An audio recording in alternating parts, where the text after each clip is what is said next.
All right, guys. Boss had to come get me and notify me that the stream was live and there was no intro. Thank you, boss. Job well done. He's like, bro, come on. Come on. Come chill with Leia. I know you guys were sleeping. All right, guys. Welcome back to the channel. Welcome back to the stream. Welcome if you're new. Thank you for joining me today and for waiting patiently for the intro to finish up. What is... Okay, there we go. We're good. You saw the marathon trailer? Yeah, we'll play that in a little bit. Boss, bro, over here. He's looking at me like, yeah, we're good. We're good. Yeah, they put out a marathon trailer. The event for marathon is officially confirmed. It's happening this Saturday, which is strange. Boss, come. He's already starting. But yeah, Saturday is an interesting day to reveal a new game. I feel like I don't think I've ever seen that before. Last of Us Season 2 reviews are dropping now. Oh. Okay, I saw that they released a new clip. And yeah, I don't know. I'm still not fully sold on it. There is a lot of hype for Marathon. Absolutely. And I'm actually starting to feel kind of hyped myself. I don't want to get overhyped, but Corey the Legend Landiga comes in. Boss, he's got you, bro. He's got you. He drops 10 membership gifts for you guys in the name of Boss. We all know it. Hey guys, it's Boss here again, Meow. I can't wait for the next stream, Meow, so we can hang out and eat snacks together. It's gonna be a good time. Meow. Corey, thank you so much for that, buddy. Love to see it. We need some W's in the chat. We'll see if we can end up getting some treats for Boss today, because he got a few yesterday, but because he took it to the next level with, trying to take down the stream. But yeah, we're gonna be talking about Marathon today. We're gonna be talking about this event that's happening on Saturday. It's just so weird because I would have thought something would have happened on like a Tuesday, Wednesday, or Thursday. I don't normally stream on Saturdays, so this upcoming Saturday, I'm going to have to do a marathon stream. We'll check out that trailer they put out. They confirmed cats, so they knew what they were doing. They knew exactly how to get me on board with marathon. But it does look like it's starting to gain some hype. What's it, hyped? It's starting to get people hyped. You missed what? Yeah, Corey, yesterday we were doing our regular Sunday stream, and Boss was being out of pocket, bro. He was being too crazy. So he broke me, and I had to give him a couple treats to settle him down. I feel like I just reinforced some horrible behavior, though, because now he's going to get even crazier. Bungie's still technically independent away from PlayStation Studios. Technically, yeah. Technically. But do you think it's going to be loaded with microtransactions? I mean, yeah, it will have microtransactions, no doubt about it. All right, let me add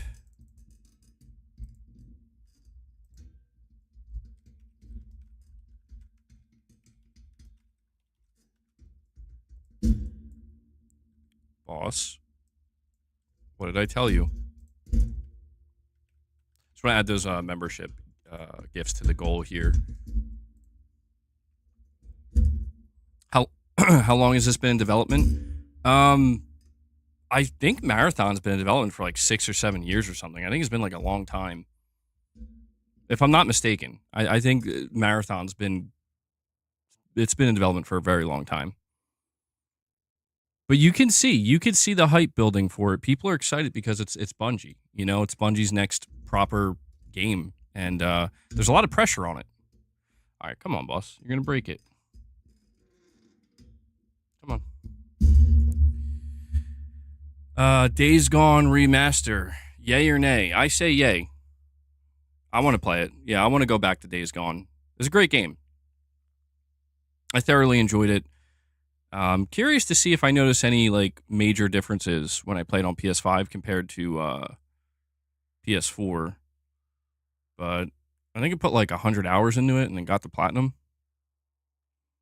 You're gonna replay it on the hardest difficulty on the remaster. I wonder if I'll up the difficulty because I think I just played it on normal my first time around. $10 for a tutorial demo is insane. Yeah, I saw the price of the Switch to I don't know what I forget the name of the game, but they're like introductory game showing you the Switch 2 features and stuff. The Horde mode sounds interesting. I agree.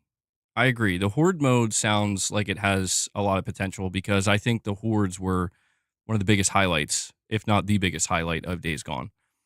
So the fact that they're going to, have a whole mode dedicated to that, and I think they did confirm that the Hordes will be bigger on PS5, which is nice. Michael, you're going to play Stellar Blade again? Something else we're going to be talking about today is Nintendo officially responding to the pricing backlash of not just the Nintendo Switch 2, but mainly the $80 games. So we are getting some official quotes from Doug Bowser. And I think there's a little bit of good news. I mean, I don't know. It depends on your viewpoint of it, but we'll go over that. Did they lie like Phil? You got to play Death Stranding before DS2. Yeah, Dwayne, you're going to want to get on that because Death Stranding is kind of a longer game. I mean, it depends on how you want to play it, but if you're trying to like do most of what the game has to offer, it's going to be it's going to be, 60, 70, 80 hours if you want to do everything. We have Will Hancock coming in, dropping a single membership gift. Will, thank you so much, buddy. Thank you. Appreciate it.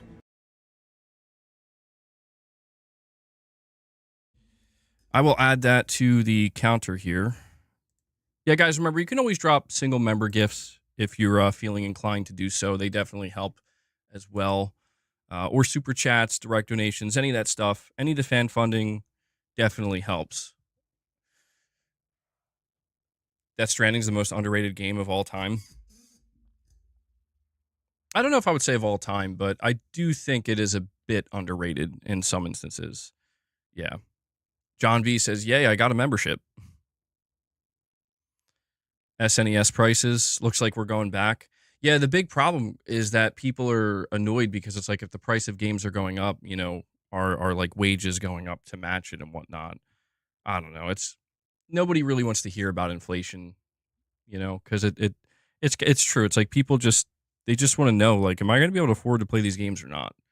Like, how tangible is it going to be for me to play new games when they come out? But yeah, we'll go over that. We're getting some official responses from Nintendo, and I think that's what people were kind of waiting for. But on top of that, we are getting the official date for Summer Game Fest.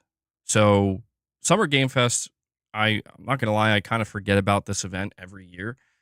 And I feel like Jeff Keighley's been doing it for many years now. Every June, there's Summer Game Fest. And I think let me see. So, Summer Game Fest is confirmed Friday, June 6th. Ticket sales and more information are coming in May. So, it's going to be another, live event. Jeff Keighley's going to be hosting it. So, I mean, I don't know what our hype levels are, per se, for something like Summer Game Fest, but I tune into it every year. I do think that it kind of suffers from that problem of the event just kind of it's stretched too thin. It just goes on for too long. But I'm looking forward to it just because we're kind of at that point where we should start to see quite a few third-party games announced. I think it does depend on if we hear from GTA or not.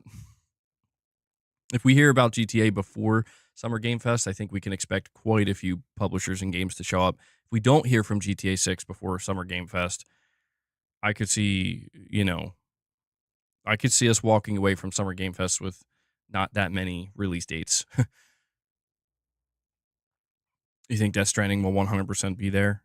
It would make sense. Yeah, that's the launch month of Death Stranding 2. We know that Jeff Keighley and Kojima are friends, so we could get maybe like a launch trailer or something. Some kind of trailer. Jeff Keighley said remakes and DLC can count as game of the year. Maybe Days Gone gets a shot. Oh, I doubt that, dude. It is true that that is a qualifier now. You know, like the remasters and remakes apparently do qualify for game of the year, but I just don't see Days Gone being in the running, unfortunately. Although I maybe you could make an argument that I don't know that Days Gone is game of the year material necessarily. I think it's a really good game, but it definitely has some aspects that are less refined, I guess you could say. Who the hell is Carlos? A member for 11 months says, what do you think about Switch 2 prices? YERR. I don't know. I just said I don't know if that means anything. Who the hell is Carlos? But you're saying, what do you think Switch 2 prices will be post tariffs? I'm waiting for the price drop. I'm happy with my OLED playing Skyrim and GTA San Andreas. I mean, it's anybody's guess really what the price will be, but I think anywhere between a $50 and $100 increase, I guess. I mean, yeah, $550 I think is probably what we're looking at if everything kind of continues as is. Could be less than that, but I think that, yeah, I mean, $550 I would assume that's like, because if you go beyond $100 increase, I mean, I can't imagine like the Switch 2 being at $600 and Nintendo not panicking about that, because I just don't think that's going to sell. I just don't think that's going to. I mean, yeah, $550 still seems pretty high for something like the Switch 2, but I think starting the price off with 5 something just simply looks better than starting it with 6. So I would assume $550. But that's one of the more interesting things, Carlos. One of the things that Nintendo acknowledged is that, well, the pricing of the Switch 2 is actually, it wasn't taking tariffs into account. So let me see. So, yeah, this is from Genki Japan. Doug Bowser says that U.S. tariffs did not impact the Nintendo Switch 2's original $450 pricing. Quote, put the April 2nd announcement aside, any previous tariffs were not factored into the price itself. The news is fresh, and like many companies right now, we are actively assessing what the impact will be. So that comes from Doug Bowser, and I think it pretty much confirms what some people were fearing, which is that the price of the Switch is very likely going to increase. And that's true, Angry Well Watcher. $5.99 still starts with a 5. That's true. Yeah, you're right. They don't price it at $600. We'll find out on the 9th, 2 days. Yeah. I mean, it's hard to kind of ignore what's going on. I mean, it's bleeding into everything because it basically affects everything. Video games and the gaming industry is not immune to that. I still think, if the Switch 2 does go up in price, I still think it'll do well, but I definitely think that if things continue going the way they are, generally speaking, these, not just gaming companies, but since we are just talking about gaming companies can expect things to maybe struggle a bit.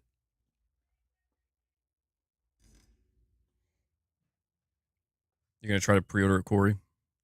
Yeah, I mean, it's pretty serious when Nintendo is like, actually, we're just going to freeze pre-orders to see what's going to happen. It's pretty serious when they're willing to do something like that. And everybody, I think, is waiting to find out, like, what's the damage going to be? I mean, even Doug Bowser saying they're still waiting. I mean, everybody's kind of holding their breath right now and waiting to see, like, what is the outcome of this going to be? And, I saw that the Japanese market is, kind of crashing. It's not good. I think Sony's down, Nintendo's down, Sega's down. All the Japanese game companies are down. So, yeah, man, it's whatever's happening right now is having a wide-reaching ripple effect, and nobody really knows what the outcome's going to be. I think there's a lot of fear.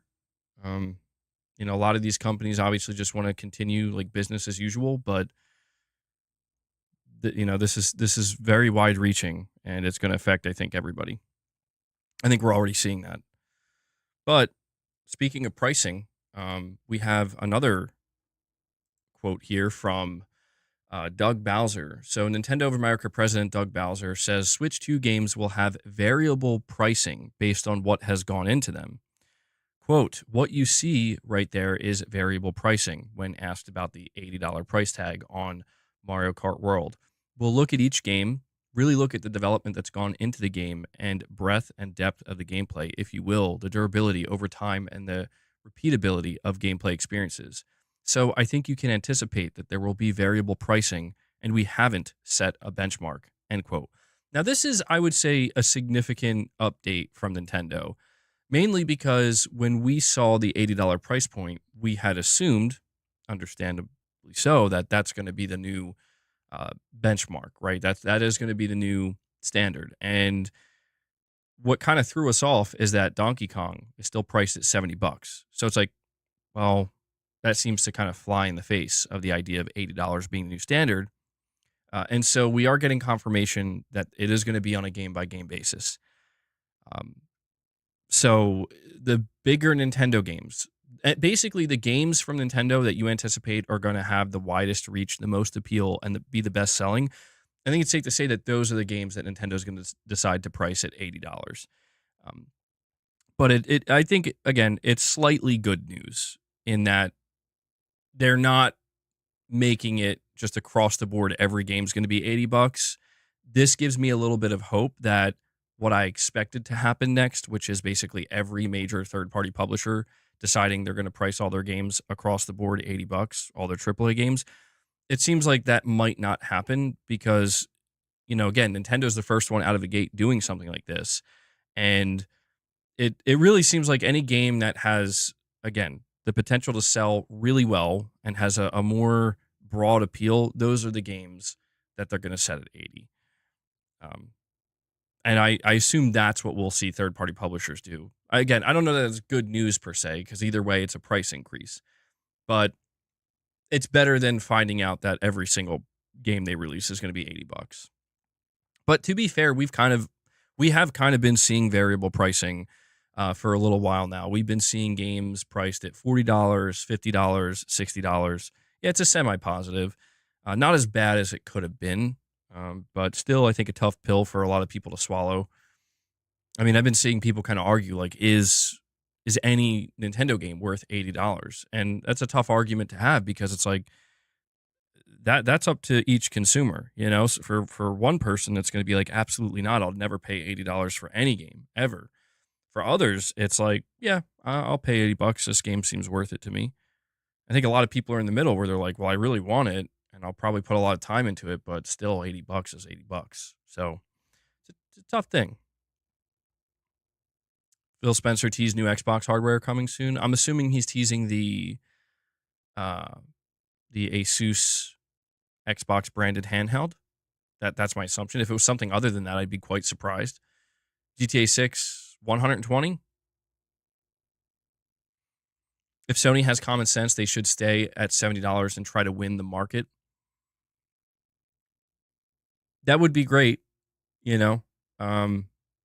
if Sony tried to lean into that direction, but I'm not so sure that they would be willing to do that, considering Sony's biggest focus these days has been on profit margins, where, Sony makes a lot of revenue. They make a ton of money. They make an obscene amount of money, but the profit margins that they're extracting from that revenue flow, from just that cash flow that's coming through the PlayStation division, is not great. And so they're working to improve that, which is understand. I mean, if you're running a business like PlayStation, that's what you want to focus on. That's what you want to do.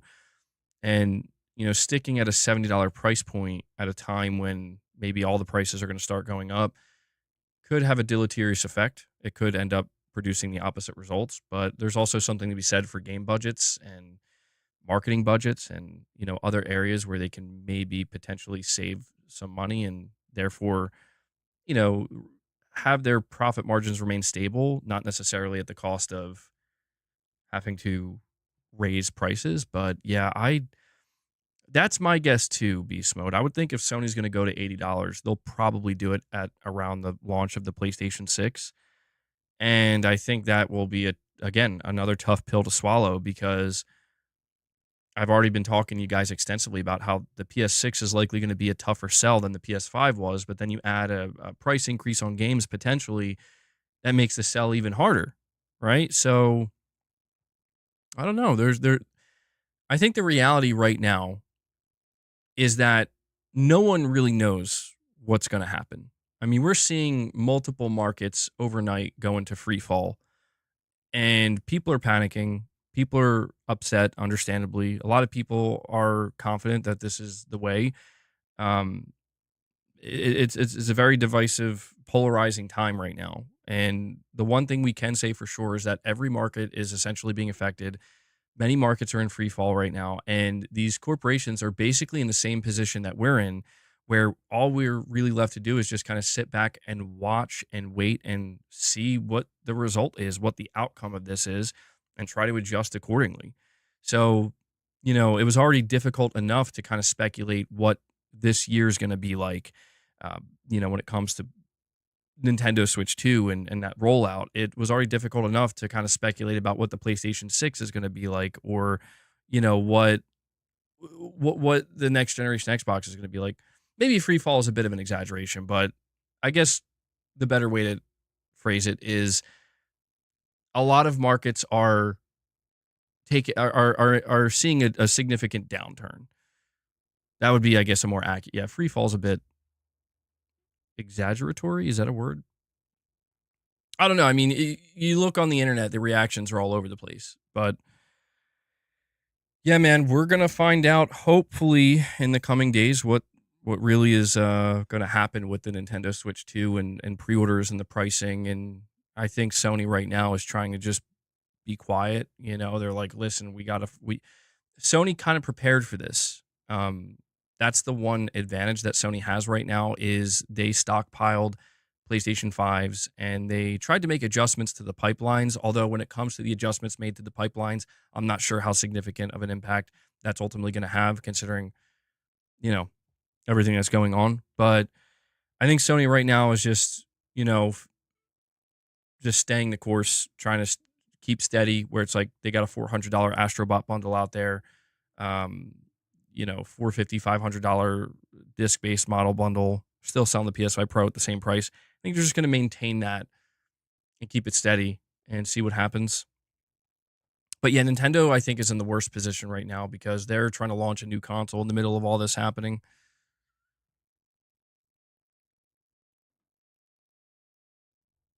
Panic begets panic. For sure. Yeah. Yeah, it's something where it's like you gotta take everything with a grain of salt when it comes to people's reactions. And Corey the Legend Landiga comes in and drops another 5-bomb on you guys. Corey's out here trying to get us to the goal. 5 more memberships added, 16 on the day. Did PlayStation prices go up yet? No. No, they did not. Corey, thank you so much for that, man. I really appreciate that support. We are 9 memberships away from hitting the goal.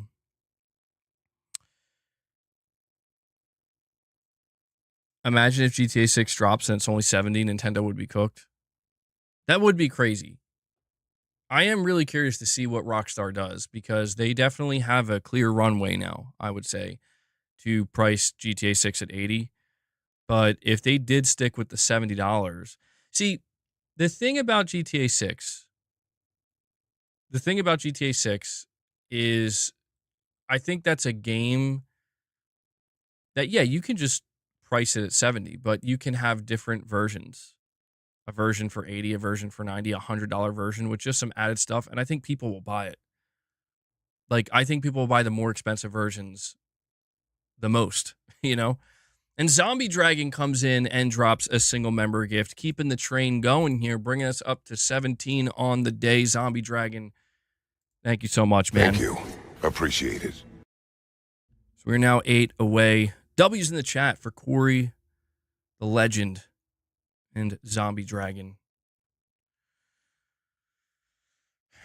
bringing something new like Stadia did. You think it'll be $70, $100 for the deluxe and $300 for the collectors? I do wonder what the collector's edition of GTA 6 will be like. Oh, hello, boss. It's not time yet, boss. We're almost there. We're almost there. Just please don't cause destruction. Don't cause destruction. We don't need to do that. What did you miss? We were talking a little bit about Nintendo's pricing and their official response to it, basically saying that it's going to be variable pricing. So the $80 price point is not a locked-in price across all of Nintendo's games, which is, better than what we thought. You're not getting anything, Nintendo, after seeing how they're price gouging everything now. Dreadful83, a member for 19 months, says, oh, hold on, boss, don't, okay. But no, boss, you're blocking the camera. You're blocking the camera. God, you're making me so nervous. You're gonna knock my coffee over, boss. I'm trying to read Dreadful83's member milestone chat. This guy, wrath shall ensue. Yeah, for real. Relax. Dreadful, you're saying I kind of miss those days where I knew nothing about game development and game costs. If I liked it, I bought it at that time. No, I totally agree with you, Dreadful. It's the curse of knowledge. Ignorance is bliss, right? Don't do it. Don't do it, boss. I miss those days too. I mean, it was just that simple. You just saw a game, and if you liked it, you tried to find a way to get it. And hopefully it turned out to be good, right? These days, it's all about the conversations, the discussions, and that's fine. I enjoy that too. But Dragon Knight comes in and is keeping the member train rolling here, bringing us up to 18 members on the day. Dragon Knight, thank you so much, buddy. Yeah, appreciate the single gifts as well. Like I said, they definitely help, and they chip away at the goal. Okay, boss. Come on. We got to go back. You're going to knock over the coffee. You got to go back. Up here. You're knocking everything over, dude. I'm getting hair everywhere. We have Shattered Glass 23, with a super chat, and he says Nintendo's response was not good, not buying it. And that's the best thing you can do. I mean, if you're really dissatisfied, okay. Boss, we're almost there. And your reign of terror can come to an end very soon, because Dreadful83 comes in and drops another 5-bomb on you guys. 5 more memberships gifted, making our way to that 25 goal. Dreadful83, thank you so much for that. That actually brings us up to 23 members. So we're just 2 away. And Dreadful, I'll give you a, let me see, what soundbite should I do here? How can you slap? How can you slap? Dreadful83, how could you slap membership gifts onto this community? How could you slap? It's okay. Keep slapping away, dude. All right, boss. And Corey does it. Corey the legend. He in the name of boss. It's time to feed. I'm no hero. Never was. Never will be. You ready, boss? And Hellbound 1981, they're got a full-blown member train going, a 5-bomb train. Hellbound drops another 5. Blowing past the goal.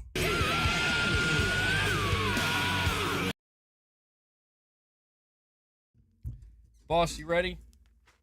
There you go. There you go. Feed. Enjoy. You tortured me for that. Thank you guys so much for that. Nice little member train going there.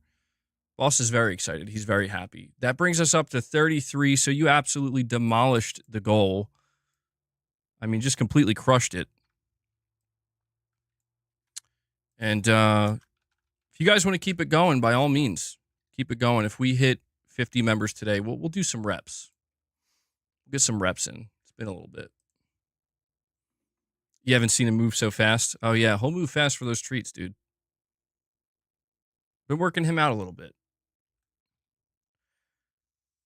But Shattered Glass, what I was going to say to your super chat, buddy, is Yeah, if you're not satisfied with the way Nintendo's handling the Switch 2 and the pricing and their rollout and their responses specifically to the backlash, yeah, I mean the best thing to do is kind of hold on to your money, speak with your wallet, send that message. I can't promise you that it's going to make a difference in the bigger picture. Like I can't promise you that it's going to result in Nintendo being like, "Oh no, Shattered Glass didn't support Nintendo." You know what I mean? But at the end of the day, that is the power that each consumer holds, So, Drive by Joe, a member for 12 months, says GTA is really going to make money if they drop name brand clothing like Fortnite did. I didn't consider that. Yeah. I have been seeing some of that stuff pop up with Fortnite. I'm totally out of the loop with Fortnite. I don't think I've ever been in the loop with Fortnite, to be honest, but it's still relevant as ever, man. And yeah, those brand deals, I could see GTA doing that. If anything, it would make more sense for GTA to do that than even something like Fortnite. I mean, we're seeing brand deals for a game like Intergalactic. So, new form of advertising, maybe?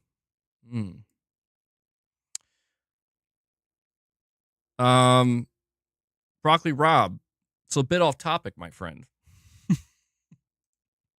We have Michael Lynch with a $5 chat. Thank you, buddy. He says, is Mrs. MBG disgusted with Nintendo's business practices? And now she doesn't want the Switch 2? Take a stand, Mrs. MBG. I don't know. Hold on, let me find out. Mrs. MBG, are you disgusted with Nintendo's business practices? Are you disgusted with Nintendo's business practices? Are you taking a stand and not buying the Switch 2? Okay. So she said she's going to take a stand by waiting for a while. So, not fully. Okay, she just said she's not buying it until there's a new Animal Crossing. That's her final stance. So, does anybody have an ETA on the next Animal Crossing? There's not. Okay, so it could be some time. It could be some time. We must take our final stand. Digital Dude 25 with the $5 chat. Thank you, man. You're saying Nintendo are tripping when these prices, or with these prices, we got to drop another you know what over there. Oh my God, bro. Bro, that took the sharpest left turn that I did not anticipate.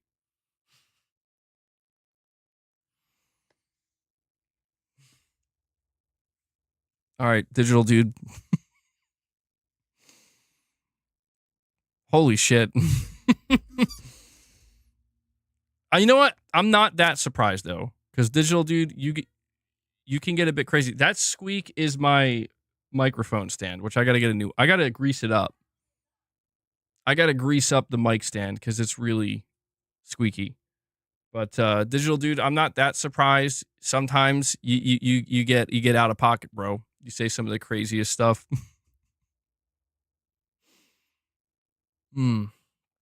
Okay. Trying to throw me off.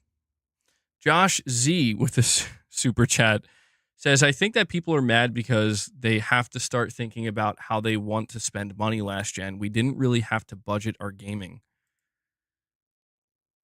Yeah, I'm sorry, Josh. I would love to respond to what you just said, but it's Beast Mode is telling me to get the Diddy oil. Apparently for the okay.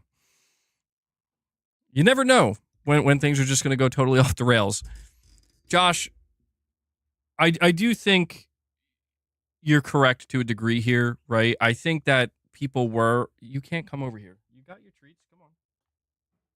I think people were still like somewhat budgeting, last generation. But I think you're right in the sense that not as much. I think that the prices have gone up. They are going up. We're like witnessing that. And, a lot of people were already unsure about $70 games. People are now going to be even more unsure about $80 games. And they're going to be, I think, just more overall conservative about what new games they're planning on buying. I have one more thing to say. So, when the other Switch came out, I got it like pretty much right away. Only for later, an Animal Crossing themed Nintendo Switch came out, and then I was upset that I didn't wait. So that's also another reason why I'm gonna wait. Okay. Well, that makes sense. But I do want to get Tamagotchi Plaza. So depending on if that is released on both the Switches, that might sway my answer. Okay. And I hope that then came through. I'm gonna complain. Got some healthier treats for boss. Greenies. Let's see. So yeah, Josh, I think there is some truth to what you're saying here. I think that now people are gonna, like I said, be a bit more conservative. Digital Dude 25 says you don't like mushroom clouds, MBG. Not particularly. Digital Dude, not particularly. Digital Dude coming in with the dark humor today. I see. Nicodemus, a member for 18 months, says, I plan to stick to PC for the majority of my gaming due to drastically cheaper prices, but of course I'll keep my PlayStation 4 exclusives. Yeah, well, I think right now is a good time to basically determine where where you want to kind of settle down based off of, again, where things are headed. And, I've settled on PlayStation, I don't really play anywhere else. I don't feel the need to. The good news is if I do want a game on PC, I know like my graphics card is a little bit outdated at this point, but it's still perfectly fine, I think, to get the job done. Shattered Glass 23 with the $2 chat says, you going to speak with your wallet content creators. Yeah, well, I mean, that's the thing, dude. The only time I would feel like pressured, I guess you could say, like, and not even pressured because I'm not going to pretend like I don't want to, but when it comes to PlayStation related stuff, the chances of me holding back, depending on what it is, like when the PlayStation 6 comes out, even if it is ridiculously expensive, assuming I'm in a position to be able to afford one, I'm going to buy it. You know what I mean? And I will probably use the justification of, oh, I'm covering PlayStation on my YouTube channel.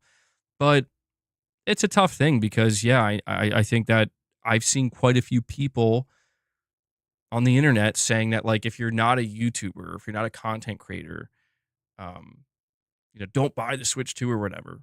But yeah, I mean, content creators have the ability to take their stand as well. But it's always a tough one because, like you're specifically in that position. You're in that particular position where it's like this can benefit you. Like you can approach this as like a business oriented thing. You know what I mean? To whereas like if you're not a content creator or not a YouTuber or anything like that, or you're playing video games is not part of that, and it's just for just for fun, just for your leisure. I think yeah, it becomes much easier to kind of make that stand. But that's why, like for me, like I'm not getting a Switch 2 at launch, and I was talking to Mrs. MVG about it. I'm like, well, what do you think? I think she would want one, but I think she also kind of sees, like she was talking to me about the event. And she was like, a lot of the games that she was hoping to see didn't really show up, so she's totally comfortable just waiting until she sees those games that are gonna, push her to really feel like she wants to be there and play those games. And so yeah, I mean, that's easy for, like, if I was a Nintendo channel, obviously I would be getting the Switch 2 day one, but I don't play on Nintendo. I don't really cover it that much. I've been covering it lately because of the reveal, but yeah, man, people are going to have to make their decisions.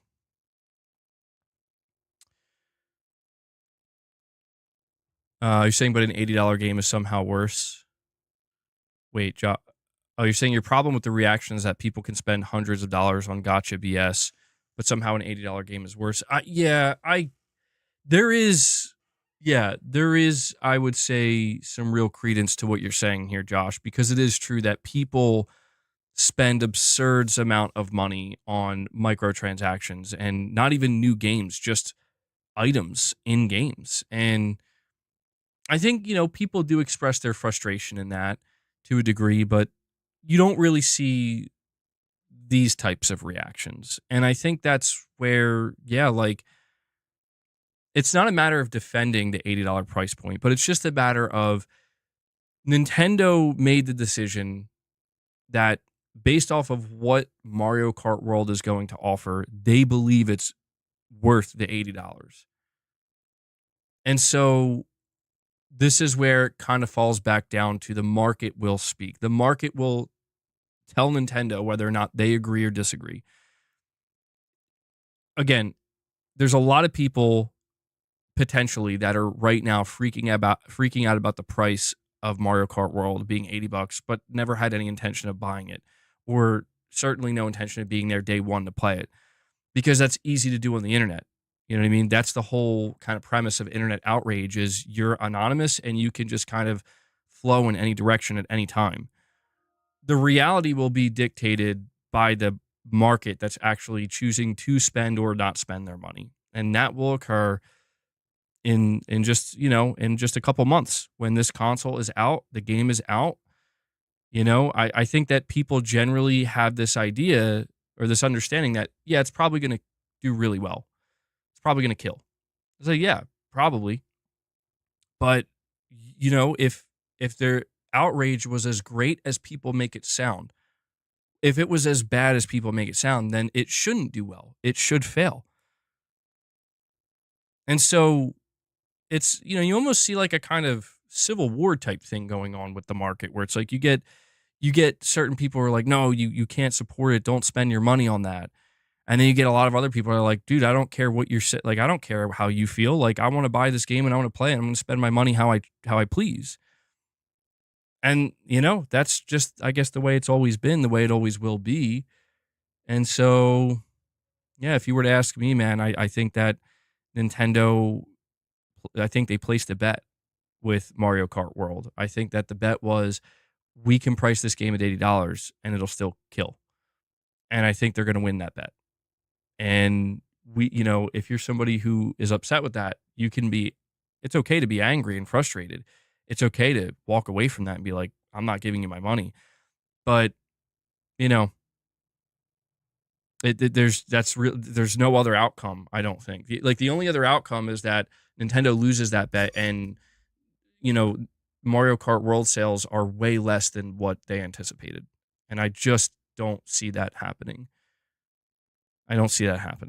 So, I think Nintendo's just about to send a message to the gaming industry. And I think they already did send the message, but I think the message is going to be received loud and clear, by the end of this year when it's like, so how many units of Mario Kart World sold? Oh, that many. And it's like, okay, well, safe to say that most Nintendo games are going to be $80 now going forward.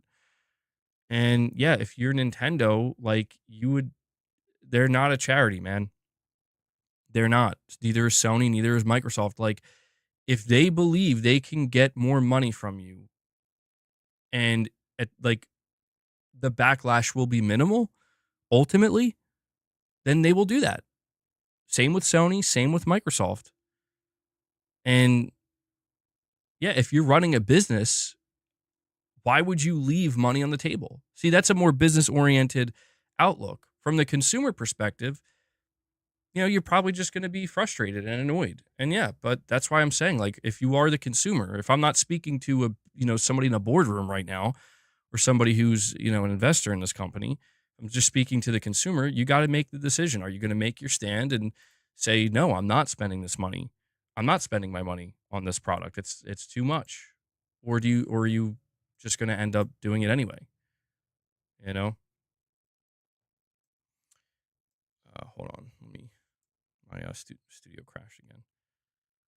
When it comes to my personal stance on it,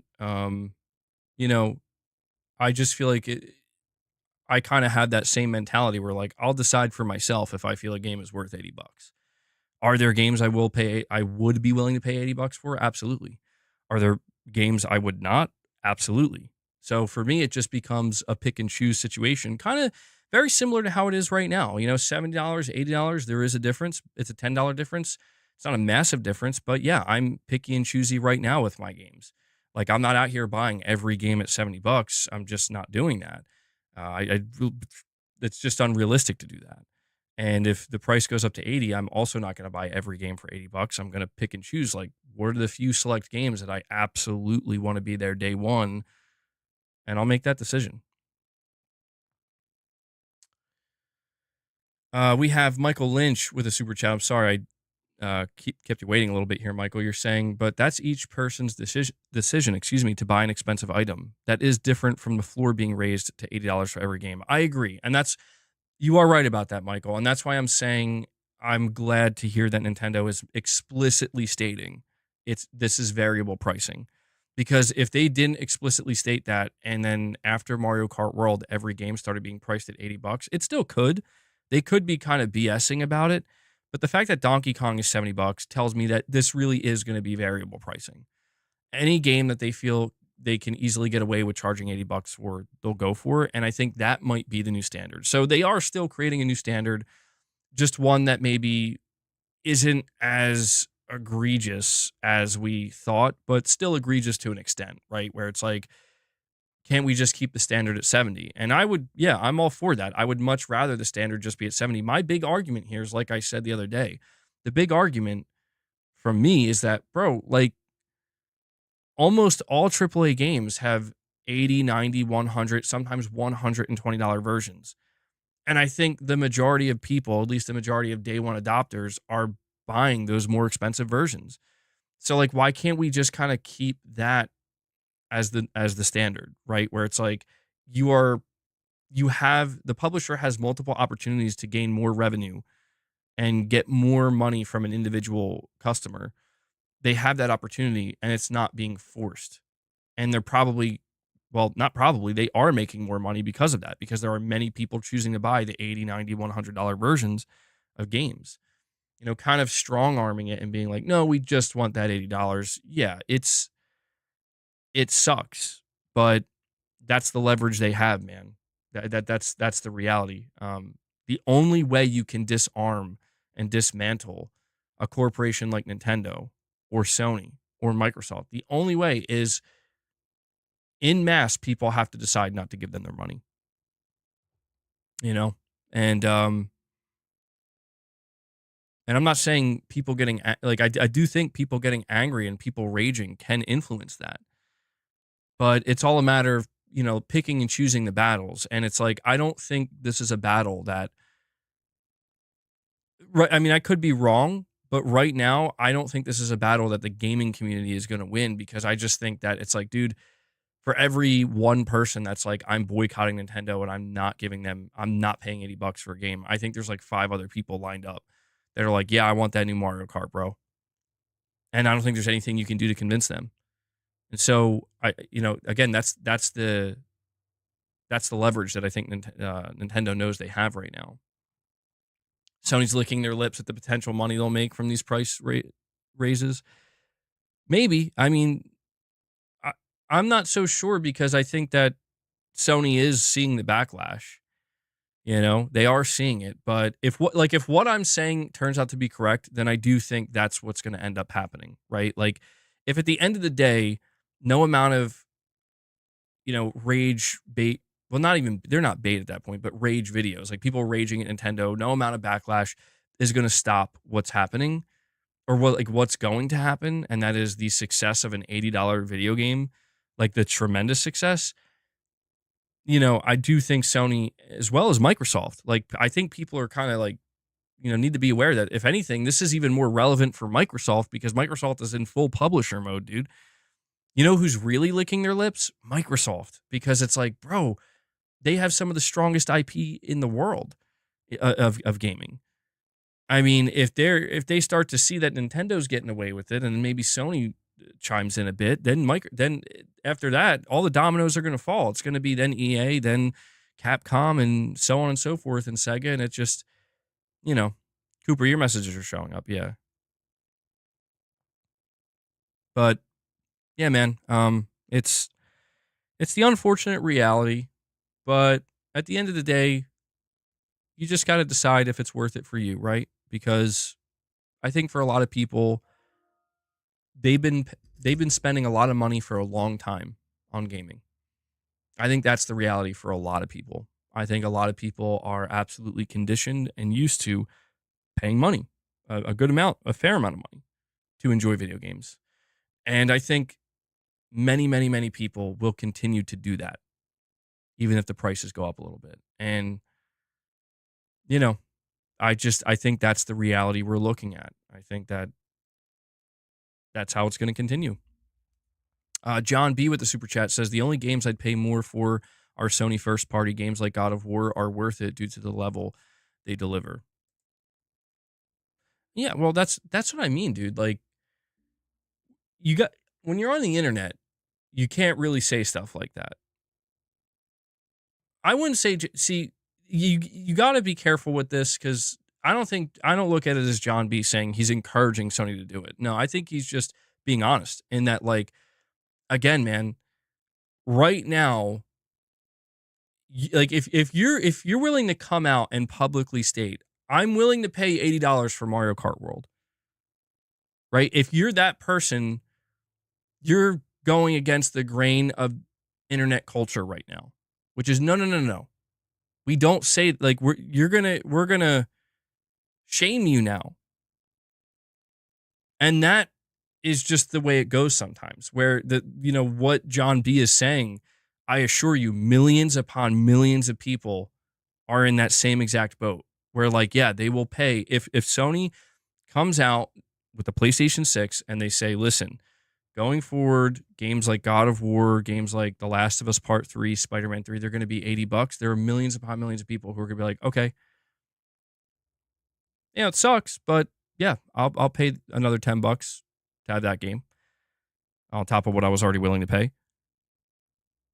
It's the idea that, like, we don't want to. It looks bad because it comes off as like, yeah, you're saying we should shame them. It looks bad because it comes off as like, yeah, go ahead, please raise the prices. Like, no, nobody's asking for price increases. We're asking for the opposite. We want to save money, right? We want games to go on sale. We would like to see the price of games go back to a standard of 60, right? But it's just the market reality, like I said, man, of that people are going to decide what they want to do with their money. And a lot of people are deciding that they want to give their money to these products. That's just the reality. Like, you can't be angry at the companies for deciding that, well, can we get more money from our customers? If like, are they willing to pay more money? And if the answer is yes, they're willing to pay more money, that it's like, what direction is this really expected to go in? So the real question that has to be asked, I think, is what is the true tolerance level? Like, what is the breaking point? That's the question. I mean, Angry Well Watcher, people can be as angry as they want. People are going to be as angry as they want to be. I'm just saying that, like, the anger, if you're channeling that anger towards a corporation, there's nothing wrong with that. But you just have to ask yourself at the end of the day, like, what is it achieving? The reality, I'll give you a dose of reality here. The reality is a lot of the anger you see being thrown towards corporations from the people who are expressing that anger on a public stage, on social media, they're making money off of that. That's another reality that I think people kind of overlook. It's easy for a person who's making money off of being angry at greedy corporations to be angry at greedy corporations. I think people are, kind of losing sight of that marathon event. The marathon event's happening on Saturday. It seems like it's going to be an event. They're kind of treating it like it's going to be some kind of bigger event. But a full, proper gameplay reveal It's people that don't have the extra disposable income that are the most mad. And that's understandable, right? I think you're completely correct about that. That sucks. It's like, yeah, man, people want to be involved in this. They want to partake in gaming, and there's probably no worse feeling than being priced out of it. It sucks. And that's why you see people be like, oh, if you don't have enough money, like, or poor shaming or whatever. It's like, no, I've been there many times, most of my life. Like, I get it, dude. Gaming is never, at least for me, gaming has never really been a cheap hobby. It's always been a particularly expensive hobby. And I remember like growing up, my parents were always so, you know, frustrated. I was like always like, oh, this new console and this new game, and it was hard to keep up with. It still is hard to keep up with. So I get it, but you know, I do think that it's a situation where many millions of people are totally fine paying a premium essentially. Like, let's just face it, a premium to continue to engage in high-end gaming. I mean, you see it across every sector. You see it across PC gaming with the latest GPUs and the cutting edge technology. You see it in PlayStation with stuff like the Pro and PlayStation Plus Premium. It's literally called Premium. You see it even with Xbox to a degree, right? Where Xbox still makes these higher end accessories and stuff for the people who want it, and they're the assumption is the next console that they make is going to be pretty cutting edge. Rashtom, you're saying you're wrong, MBG. I'll pay, but I'm definitely not fine with it. But see, that's the thing though. Like, by you paying, you're saying you are sending a clear message to the corporation that you are fine with it. Like, it's like if somebody says this is how much I'm charging $100 for this product, and you buy that product but leave a note saying I'm not happy that you charged $100 for this, do you think that matters to them? No, because all that matters is, but you still paid the $100, right? And the answer is objectively, yes, you did. We pay taxes, but we're not fine with an MEG. So ultimately, what you're pointing out here, Rashtom, is there's just a lot of shit we got to eat, whether we like it or not. We just got to learn to live with the things we're not fine with. No, I get it. We have a Wabu Dude, a member for 6 months. He says, every year there are so many fantastic indie and AA games released that are much more affordable than the current $70 titles. You continue with a $10 chat saying, hopefully this shift towards higher priced games will bring more attention to those gems and people will start to notice and appreciate them. That's a really good outlook, Wabu Dude, and something that I think there's a real chance that could happen. Yeah. I mean, people at this point are going to be, I would say people right now are already always on the lookout for those types of games. But yeah, the prices of games increasing potentially to $80 or more, I think just makes it adds much more incentive for people who are just browsing these storefronts to be like, maybe I'm going to go see what else is out there before I make any decisions. And so I think that is a really good outlook and something that is going to happen to an extent. And if you're like an indie developer right now, if you're somebody who's making a smaller game, this might help you a little bit, But it is interesting that people were kind of talking about Sony from the angle of like a competitive standpoint where maybe Sony could try to be ultra competitive and be like, we're not raising our prices.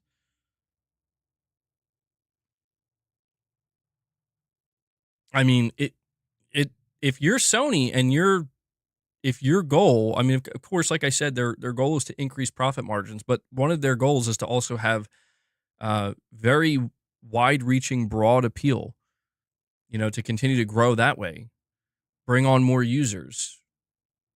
I mean, let's face it, man. Taking a stance like that could help, but at the same time, people still clown on Sony for, $70 games.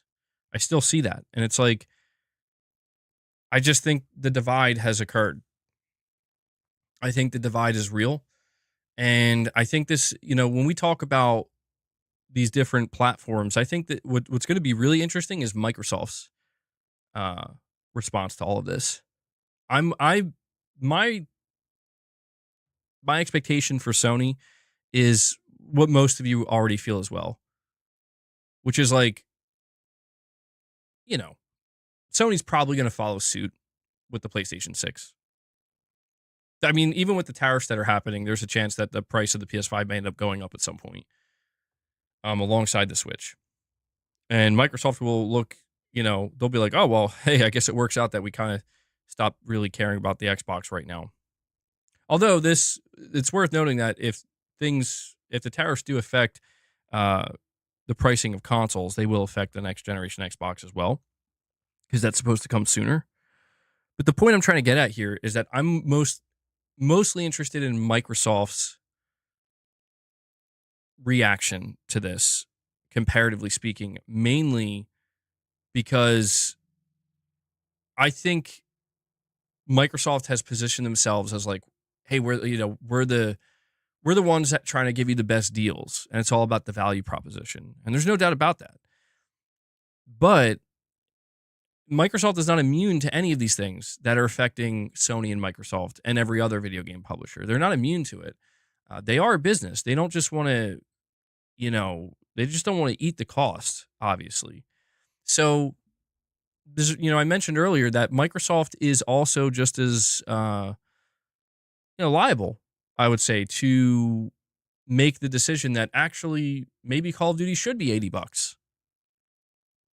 I mean, but that's what's crazy to me is they already charge $100 for the more premium version of Call of Duty, and that's the best selling one, I think. So I was like, well, do you need to do that? Maybe there doesn't need to be a need. Maybe it's just we can do it, and we would. And yeah, like I mean, if they raise the base price of Call of Duty to $80, do we really think anything of consequence is going to happen? I don't think so. I think they could easily get away with that.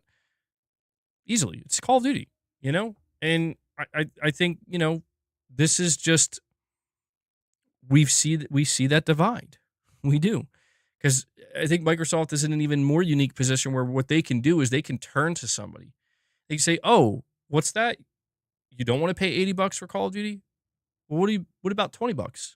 Play it for a month. Maybe stick around.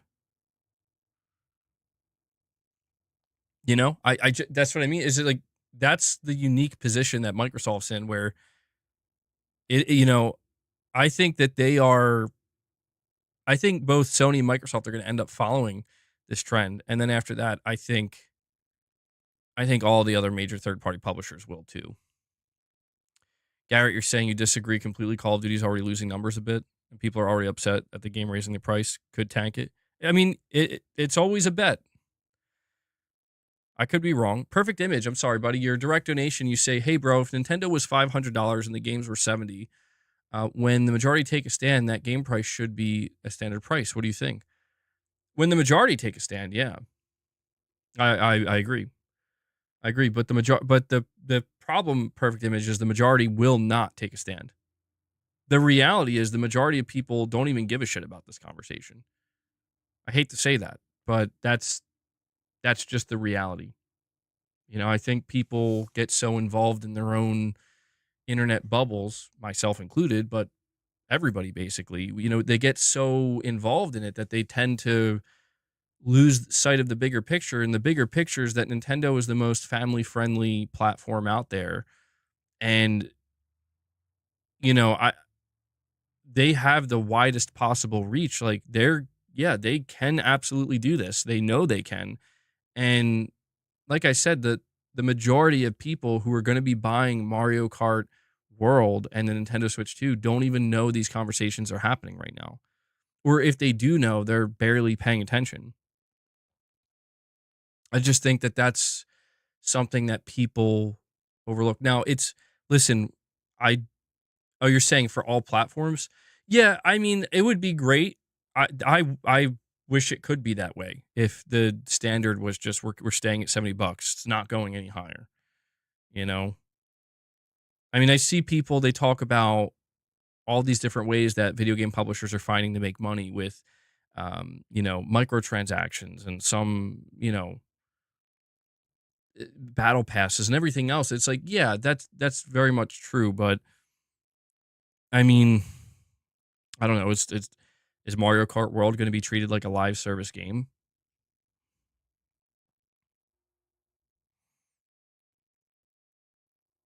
I'm assuming not. MBG, this is important.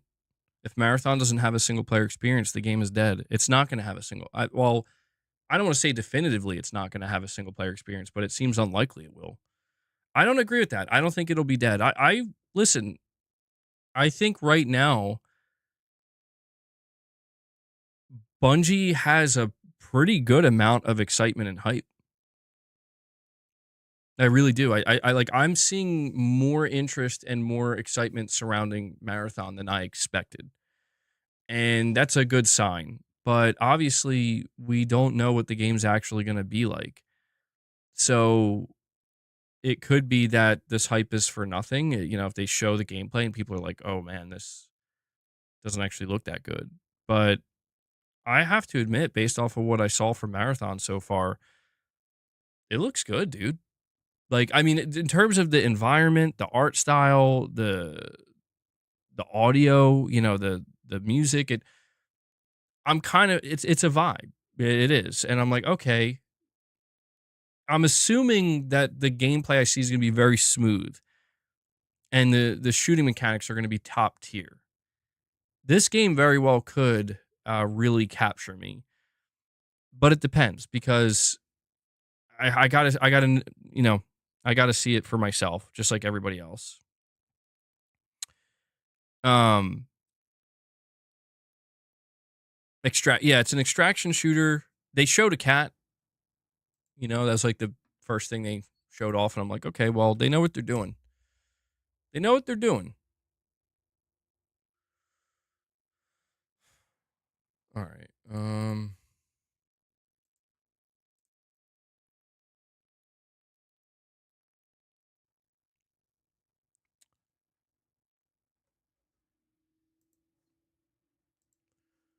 Let me. Sorry, my thing crashed again. Pink cat. Yeah. So when it comes to talking about Marathon, I mean, yeah, just to wrap up, just to put a bow on the conversation around pricing, we'll see what happens, man. I still am convinced that Nintendo's going to do fine. It's really difficult to have this conversation about pricing right now in any truly meaningful way because there's a lot happening economically speaking across the globe, right? We are in a time of very serious turmoil in this regard, and anything that I'm saying now, anything that I'm speculating about now, and trying to come to some type of conclusion, could be completely negated in a couple weeks from now, or a couple of months from now. So just keep in mind that these are all just speculative conversations outside of Nintendo confirming that some of their games are going to be priced variable or variably at $80. Outside of that, and everything else is speculation. Even the price of the Switch 2 in the US is now speculation because it's clear that something is going to change.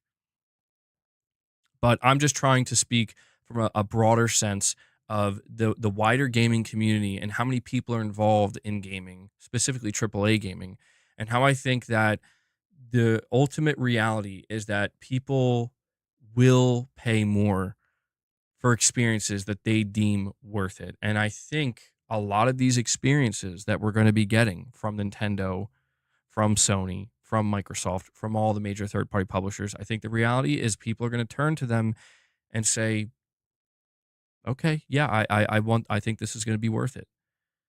Will we see less game sales overall? Probably.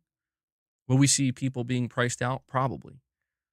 But generally speaking, I think that basically these companies are doing what I think makes the most logical sense for them in the moment, which is we need to double down on the people with the money. You know what I mean? Like, we need to double down on the people who are willing to pay and keep our company, stable and keep it financially viable and keep it growing. Will that run out? Can that run out? Can you hit a ceiling on that? Yeah, absolutely.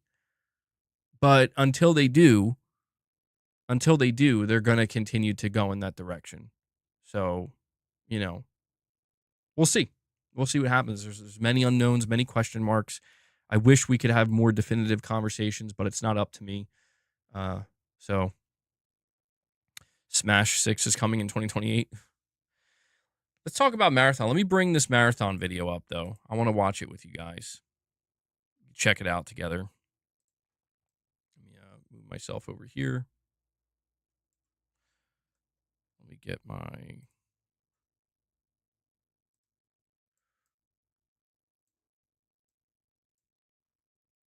And I think I already have it up. Yeah, here we go. Okay, so this is from the official Marathon YouTube channel. Let me...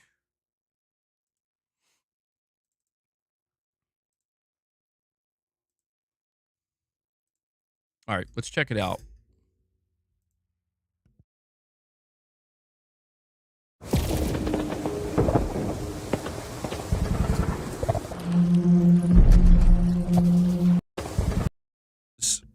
Game and development content subject to change. Internet connection, online multiplayer subscription may be required. Okay.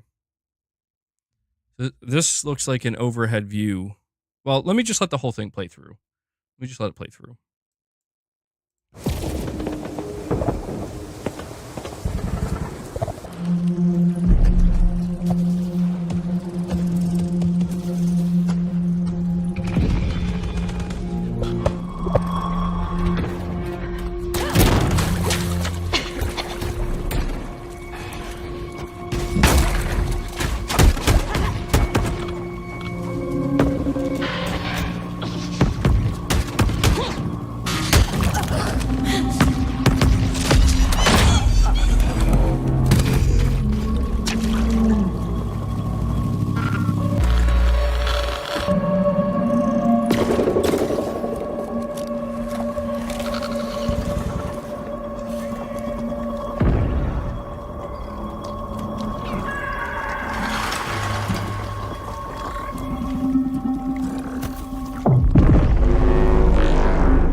I mean, I think it looks pretty cool, man.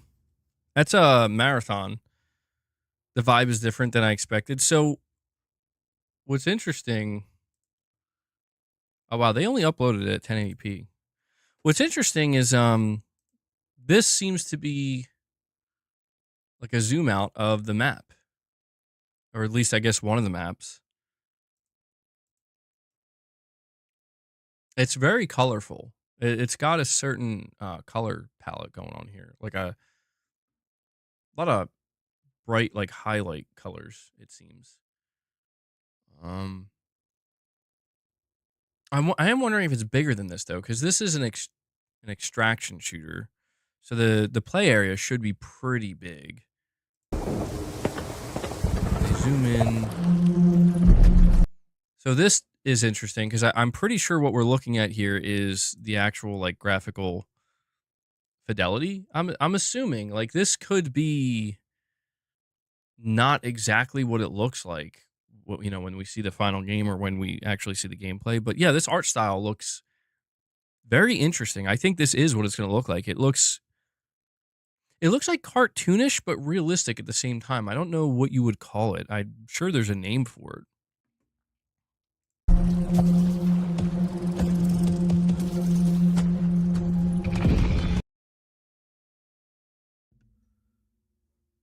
Yeah, it looks good, man. A lot of flora and fauna.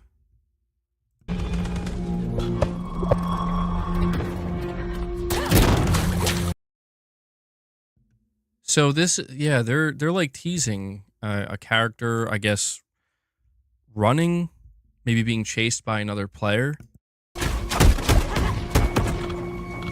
You hear the gunshots, so we're getting a little bit of, I guess, a glimpse into the audio of like what the sound of some of the firearms, like what they're going to sound like. They sound a little bit more realistic. I like it.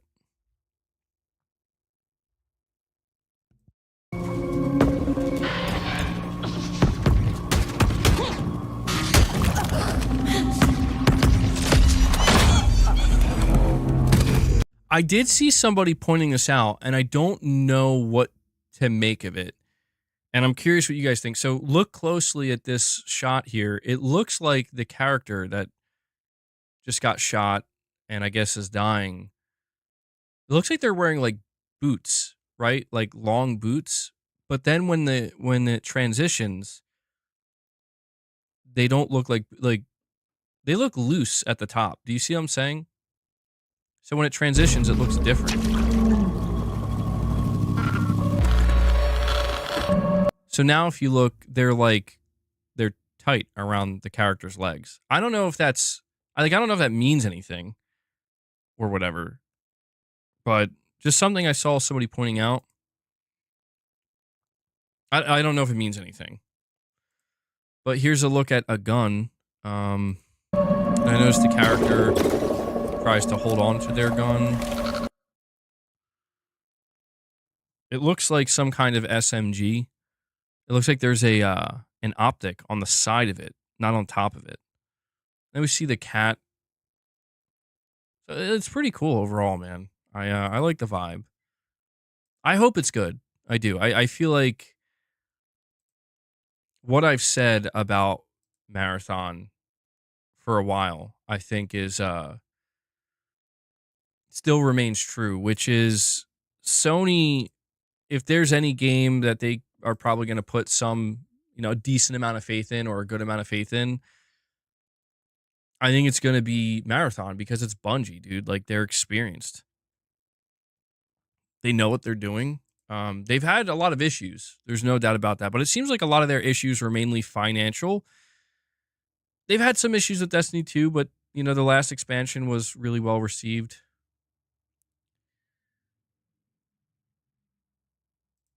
It's the color palette is really interesting. So, yeah, April 12th, Marathon gameplay reveal. I'm assuming this is going to be some kind of event. I don't think it's just going to be like, I mean, maybe it could be something way underwhelming, but game's not yet rated. Very interesting. I have some level of excitement. I have some excitement levels. What are people saying? Super stoked to see that they haven't chickened out of the bold aesthetic. It's the number one reason a lot of us are hyped for this game. Something truly different. It does look different. Yeah, I don't think I've ever seen a game look quite like this. Please be good. Please be good. From a former Destiny player who loved the PvP part of this game, I hope this is what I've been waiting for. The cat is KALL1, manufactured by Sakaguchi Genetics. On their website, it says Cal 1 isn't available to the public, so my guess is that this was a Meta operative trespassing on Sakaguchi/UESC property. So I guess that's some of the lore of this game. I guess, yeah, it sounds interesting. The lushness, the colors, the ring planet and the space station and the skybox. Reminds me of the Cycle Frontier in all the best ways. Here's hoping this one meets a much better fate. The art direction is stunning. Please be good. We've been playing the same multiplayer FPS for way too long. Bring home the sauce, Bungie. Yeah, dude, there's a lot of expectation, man. You definitely get the vibe that people are expecting greatness here. And you can't blame them. I mean, Bungie has a reputation, and it does seem like people are not, people I think are excited, but they seem somewhat prepared for this to be maybe a little bit of a letdown if Bungie can't nail it. But yeah, this is a Marathon, Bungie's next game. If Bungie can nail it and Sony can have another successful live service game on top of Helldivers 2, I think Sony will be very well positioned. But I think if Marathon doesn't nail it and it turns out, I don't know, like I mean, I feel like we've been through the best and we've been through the worst when it comes to Sony live service, right? We've experienced Helldivers 2, which is the best. That was an incredible high point and just so awesome to see and such an enjoyable experience. It still is a very enjoyable experience. We've been through the lows of Concord, the bungification. Yeah. We've been through the lows with Concord, man. And I don't know that it gets any worse than Concord in terms of just crashing and burning. So my hope for Marathon ultimately is that it can land in the middle. I would like to see Marathon just find a place for itself and be just an overall good game. It doesn't have to be the next best thing. It doesn't have to take over the world, like Helldivers 2. But I don't want to see it fall either. Like I'm not rooting against Bungie. I'm not. I want a good game. Like yeah, I like live service games. I like multiplayer games. I like FPS games. I played a fair amount of Destiny in the past, but it kind of lost me. And obviously, there's all the original Halo games, but I hope they nail it. I do. I'm rooting for them. So it's just, again, we're going to have to wait till the end of the week on Saturday to see this gameplay reveal. So I guess I'll be doing a Saturday stream, which is very unusual, but I'm very curious, man. This Game Pass, no. It is going to release on Xbox, though, unless something changed. I don't think anything has changed, but this game was announced for Xbox years ago. Best we can say about it right now, great unique look. Bungie has proven it can do great FPSs, so I'd say everyone is in good hands. Yeah, I'm just trying. I mean, some of the things that could go wrong, I think, is like I'm thinking mostly about the gameplay loop and how it might be a tough sell for some people where I think we are going to find out there is no single player aspect to this game. It is a pure extraction shooter. And I think for a lot of people who are coming, because you have to think about when it comes to Destiny, Destiny is not an extraction shooter at all. It's quite the opposite. Destiny is, it's very story driven. It does seem like there's going to be a lot of lore with this game. There a lot of backstory, but it just seems like the overall gameplay loop and the gameplay experience is going to be vastly different. And one thing I am expecting is that not every Destiny player, certainly not every Destiny player is going to be on board. But I do think that Bungie has a very, very, very large audience. They've built that audience over decades. And so they have a real opportunity here, I think, to wow and delight. And yeah, man, I have to say, out of all of Sony's live service games that they still have in development, there's Marathon, there's the Horizon multiplayer game, there's Fair Games. I know there's that game from Dark Outlaw, which is going to be a co-op, I would assume, shooter. I think this is going to be $40. Yeah, I think this game's going to be $40. I mean, this could end up being more expensive than that. But I think Sony is just trying to maintain that $40 price point. You think it's going to be $80? Oh, I mean, it'll crash and burn, dude. It's going to be a live service multiplayer game. Pricing it more than 40, I think, is very, very dangerous. I mean, Call of Duty gets away with that, but I think they're really one of the only ones. I don't know that a new IP, I mean, it's not a new IP. Marathon is an established IP, but a revived IP. I don't know that reviving an IP like Marathon can justify coming out swinging with like a full price point. Hanzo Reza, a member for 17 months, says, salute everyone, stay blessed and mighty healthy wherever you play as long as that's right for you. Then keep gaming, touch grass, and work on you. Arm Day. Love the positivity, Hanzo. Love the positivity. You think it's dead on arrival if it's not free, Lux? I don't think so. I think Bungie, I think the Bungie name still holds enough weight that, because again, I think, Helldivers was a $40 game and that was incredibly successful. So I think Marathon can do it, man. I gotta admit, like, I'm a bit of a believer right now. I hope I'm not, grossly disappointed and feel like I'm like slapped in the face by the end of the end of this week. But I have to admit, seeing the new screenshots, the art style looks really, really good. I'm kind of itching for a new FPS myself. I'm itching. I'm itching for a new, just a new multiplayer experience that feels kind of fresh. This could be that. It could also, again, it could go the other way where it's like I see the gameplay, I'm like, ooh, I don't know about that. But I'm feeling more optimistic than pessimistic. You think there's no way it's going to be $40? Extraction shooters have zero mass market appeal. That's the one thing about this game that I'm a little bit nervous about. Is it does seem like it is going a bit against the grain being an extraction shooter. Because again, when this game was greenlit, it was greenlit at a time when everybody thought that extraction shooters were the next big thing after, you know, after Battle Royale. And it turns out there was no next big thing after Battle Royale. Battle Royale was kind of the pinnacle, and extraction shooters, I think, carved out a place for themselves.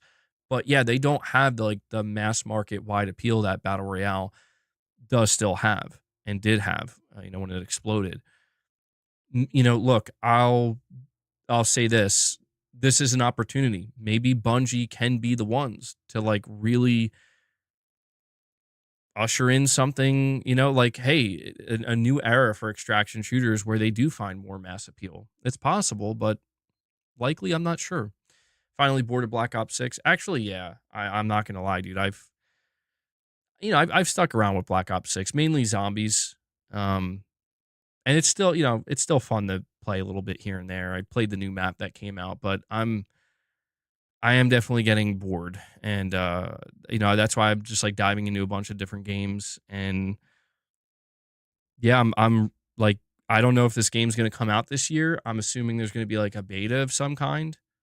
I want to get my hands on it, and I want to experience it for myself.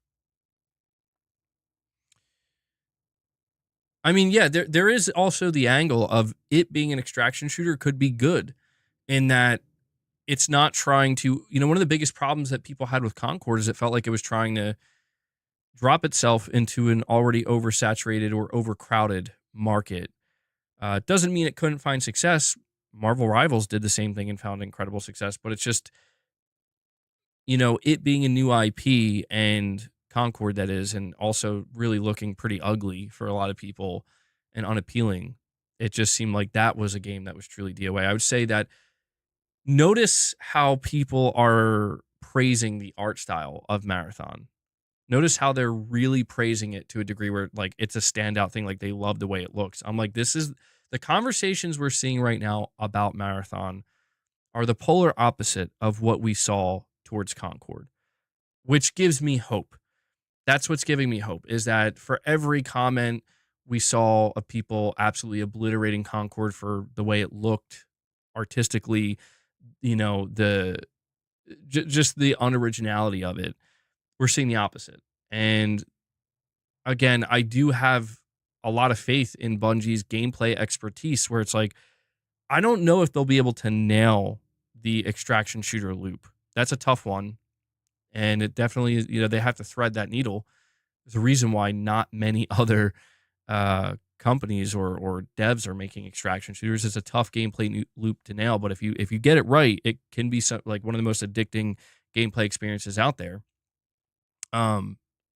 If they can nail that, and I have no doubt it'll feel good to shoot a firearm, but I'm just so curious. I am. This is a really curious and interesting time, I would say, for PlayStation, because I know Bungie's still separate from PlayStation technically, but there is a reason.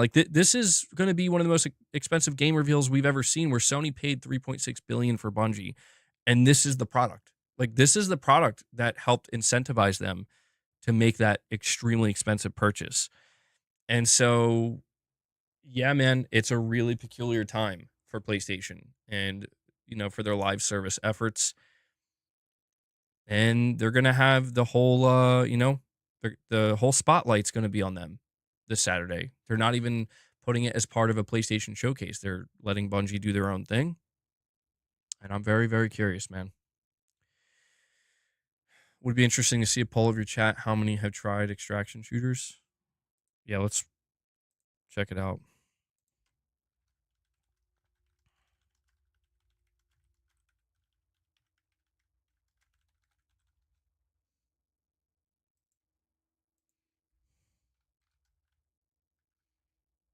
So before I put the poll out, I'm going to ask you guys if you've ever played an extraction shooter. Keep in mind, if you played The Division's Dark Zone is technically an extraction shooter. So if you ever played the Dark Zone in The Division, then you technically have played an extraction shooter. How do I get rid of this option? Okay.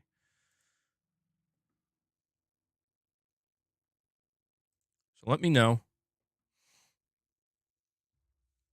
I'll do 2 polls. The first one I'll do is if you've ever played an extraction shooter. And then when, I give that poll some time, we'll check the results, and then I'll ask it who's interested in Marathon. Curious to see the difference.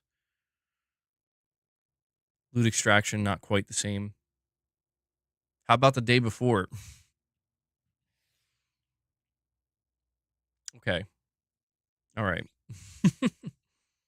You played the Dark Zone in The Division. You did not like it at all. It's very stressful. It's a stressful experience. Is Rainbow Six Siege a distraction shooter, an extraction shooter? No. Rainbow Six Siege is not an extraction shooter.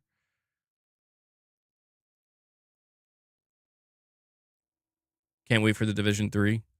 I really enjoyed The Division 2. I actually got the platinum for The Division 2. Call of Duty DMZ. Yeah, that was an extraction shooter. And yeah, they seem to have kind of abandoned that, which is quite telling, I would say.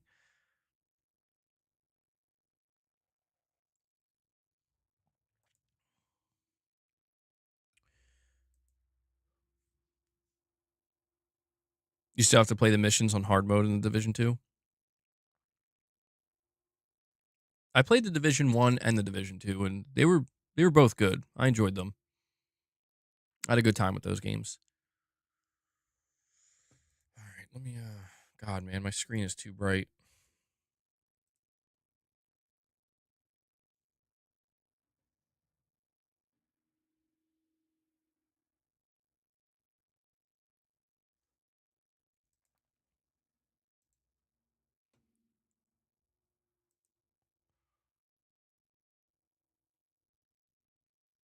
They really should have tried to make a game like Halo and put it on PlayStation. That would have been a hit. You think Marathon won't be good, though? Something low risk to justify such a huge acquisition? Well, I mean, I don't know, man. I think what's interesting about Marathon is it's a game that Sony believes in, and I don't know how much that means. You know? I don't know how much that means, considering they also believed in Concord. But I don't know. Like, there is some level of faith in Bungie. Wait until it's in people's hands. Well, the good news is when it comes to the gameplay reveal, a big part of it is going to be that content creators were able to go hands-on with it and play it. So we're going to get some hands-on feedback and thoughts, which I think is very good because it's, we're going to have the combination of seeing the full gameplay reveal for ourselves, being able to judge it in that aspect, but also hear what people who played it have to say, the good, the bad, and the ugly, and everything in between. And I think that's a smart move because to me, I think it's a sign of confidence where the expectation I would assume is they're going to show the gameplay. The gameplay's, well, I don't know. It could work both ways. I was going to say they showed the gameplay. The gameplay looks good, and then you have hands-on impressions to back it up. But maybe it's also maybe it's that they felt they needed to do it this way, where it's like, okay, we're not completely convinced. We're not completely convinced that when we show the gameplay, it's going to win everybody over. So we need to get people talking about it and giving them a more thorough breakdown of what the game is. PlayStation just released a cat trailer for Marathon on YouTube.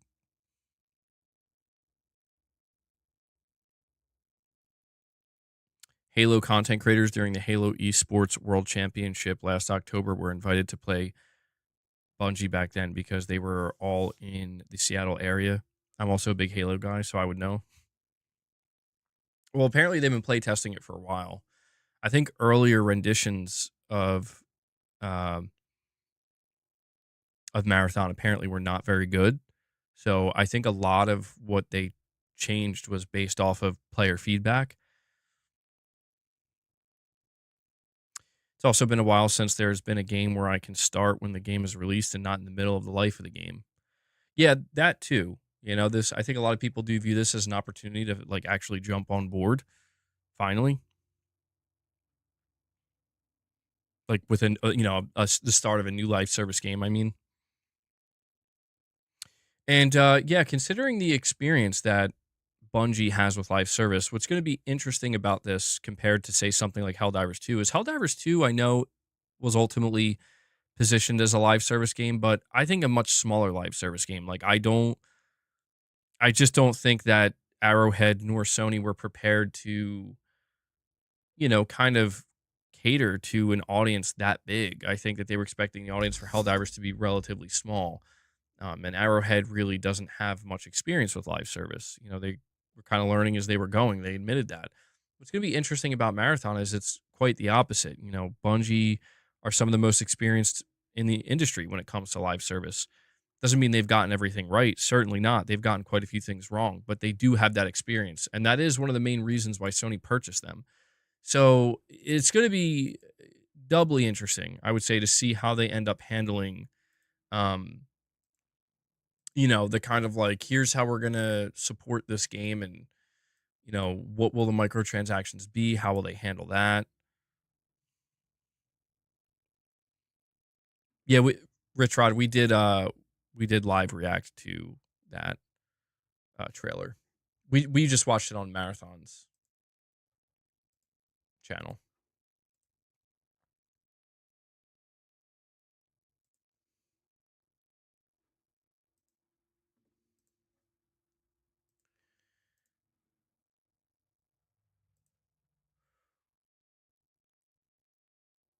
Tough gameplay loop to keep up with for the average gamer. It is tough. Yeah.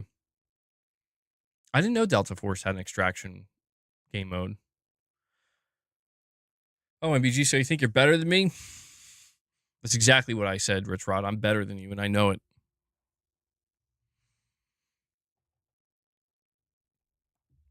Extraction shooters are difficult mainly because of the high risk, high reward, where you do get, battle royale games are tough too, but the thing about extraction shooters is you can lose your loot. So whatever you choose to take out there with you, if you die, you're going to lose it. Whatever you loot yourself, whatever you take, if you take it from other players that you've killed or, you just happen to come across it in like a rare stash or something, like the pressure's on where it's like, I got to get the F out of here, bro. And extraction shooters can be very, very stressful, but it's the high risk, high reward. When you experience what it's like to actually,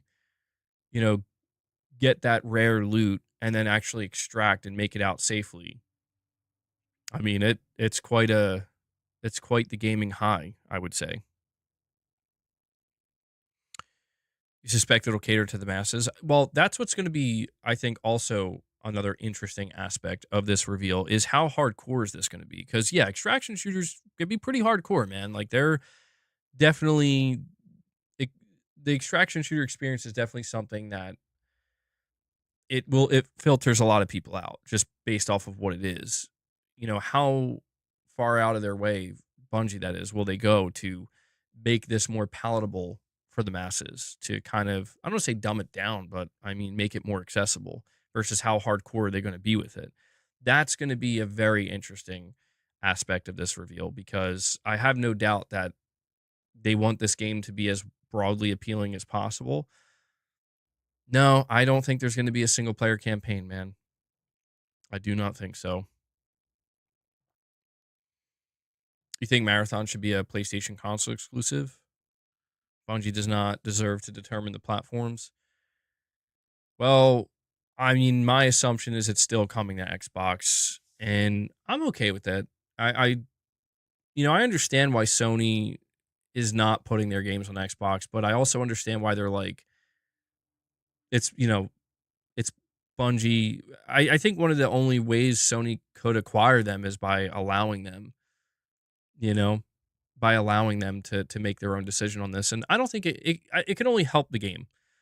So I'm not, again, I can understand why Sony's not trying to put the games that they own on Xbox, but I also don't think it's a bad thing if Marathon launches on Xbox, because if it just gives it a greater opportunity for success, and Bungie is an established developer that comes from Xbox. So I think there's just a built-in fan base, whoever is left on Xbox, like on the console that is, I think they'll be there.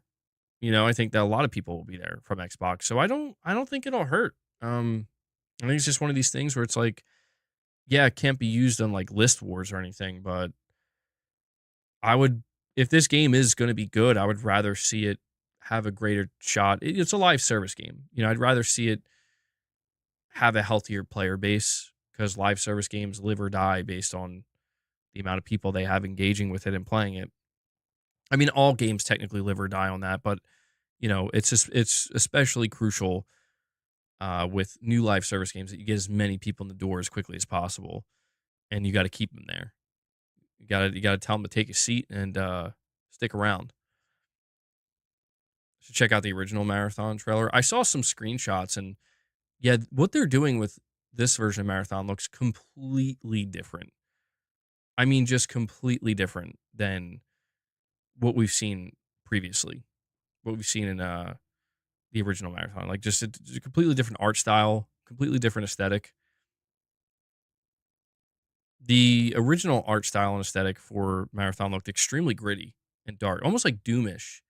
Kind of had that Doom look going on, which I think a lot of people would like, but I don't think there's any denying that some of the biggest praise that Marathon's getting right now is its art style.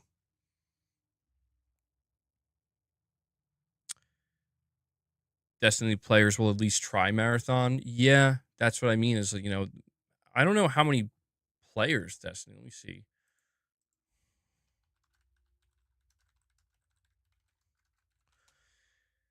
Uh,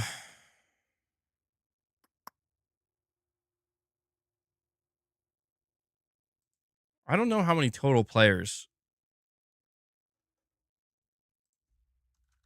for Destiny 2. I'm seeing like live counts and stuff.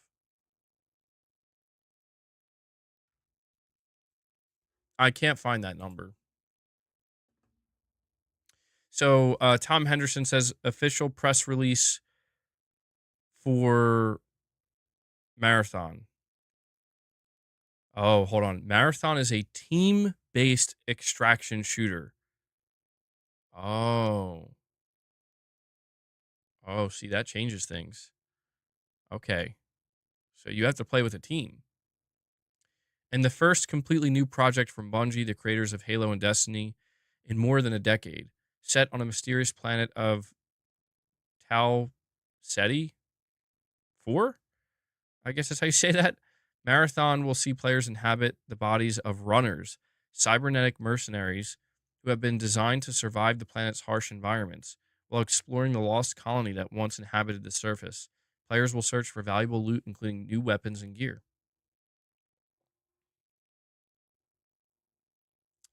I didn't realize it was team based. So that's interesting. It's not like uncommon But I don't know. MBG, it's funny to me how you push Xbox like it's an abandoned thing that nobody really goes towards to play games anymore. Well, I mean, there's still millions of Xboxes out there. Yeah, I'm not, I mean, it does feel abandoned to me, truthfully. There are definitely millions of people still playing on Xbox, but I don't know, man. Seeing the big shift that, seeing the big shift that Microsoft has made, I just can't help but see it like that. Sir, what the F do you think an extraction shooter is, sir? Well, to be clear, they don't explicitly say you can't do solo. Like, extraction shooters usually are team based, but I think it's just people. From what I can tell, people were expecting that you can play this solo, essentially, and you might still be able to. Like I don't know. This is just a press release, so we'll find out. It could be that you can only play in teams of 3. It could be that, you know. Oh, my bad. Yeah, I didn't even know that I still had that up. Sorry about that.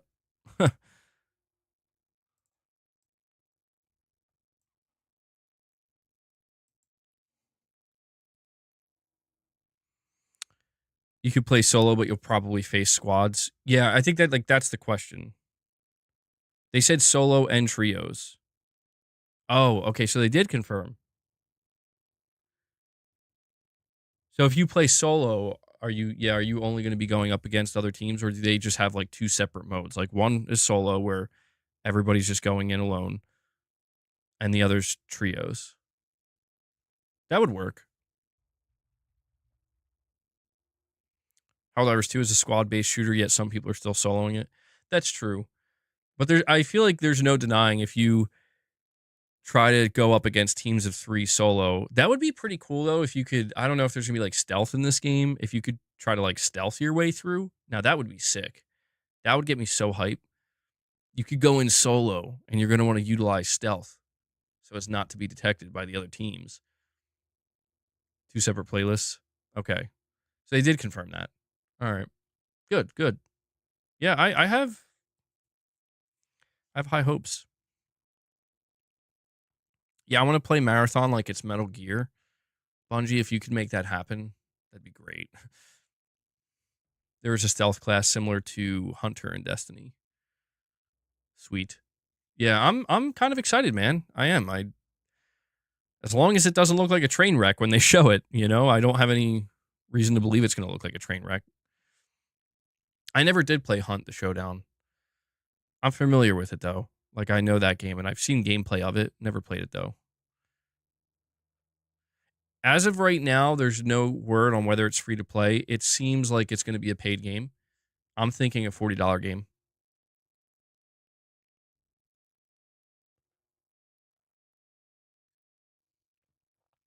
You just hope Marathon has more lore aspects to it, not just multiplayer. From what I gather, it's going to be very, very lore heavy. So there's going to be a lot of environmental storytelling.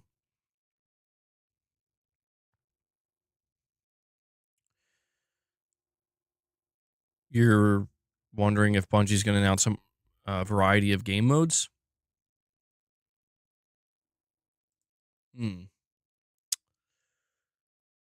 Uh, I mean, they could have other modes.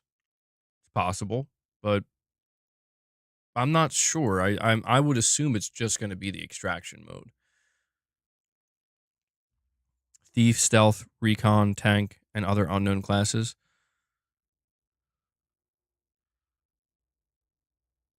Tank. So is there going to be a campaign? I mean, we don't have official confirmation as to whether there will or will not be a campaign, but I'm gonna say right now, do not expect a campaign.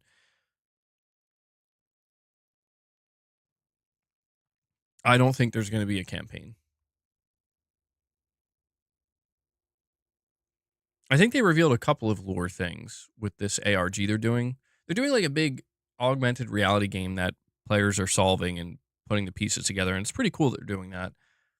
I haven't been paying much attention to it, but people are discovering stuff about the game.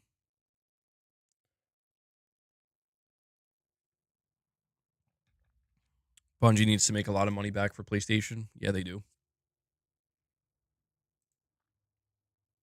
But I mean, I don't know that Marathon is going to be the thing to, you know, make them all the money back or most of the money back. I think there's going to be you know, it's going to be a long time, I think, until the Bungie purchase feels like it's, you know, finally becoming lucrative. But Marathon could be a strong start. So it looks like The Last of Us Season 2 HBO debuts with a 90% on Rotten Tomatoes.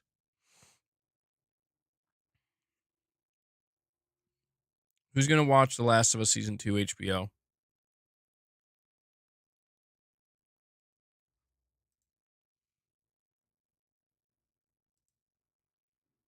Mohammed, you're watching it. Dan? I'm still unsure. Are they releasing it on a weekly basis again? Like each week is a new episode? It's Beast Mode says I'll watch, unfortunately. It's Beast Mode. I feel like I'm kind of with you on that one. Like I want to watch, I want to see it, but you know, it's going to be not fun. Okay, so they're doing it. I might wait then. Yeah.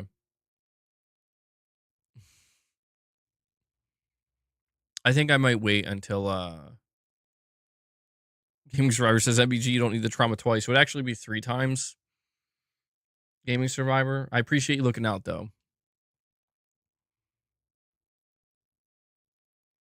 My curiosity is going to get the best of me, but I think I'm going to wait until all the episodes are out and I can just watch it straight through. By the way, Assassin's Creed Shadows is getting PSSR support on PS5 Pro tomorrow with update 1.0.2. Very interesting. If I have anybody here who has a PS5 Pro who's playing Assassin's Creed Shadows, please come let me know tomorrow if you see a difference, because they were teasing this. Assassin's Creed Shadows may end up being the best looking game on PS5 Pro after tomorrow. King Sam, do you think the show will do chronological order of events or be like the game?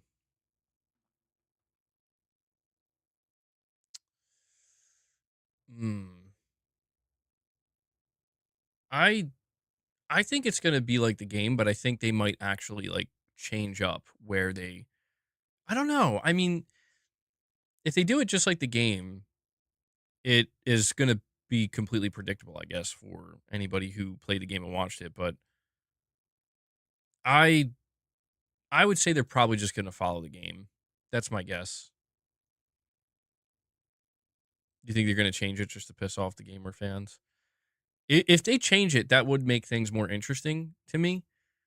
And that's like one of the biggest reasons why I want to watch. Ultimately, I want to see season 2 is because I want to know, like, yeah, what did they change, if anything, and what we can infer from those changes, if anything.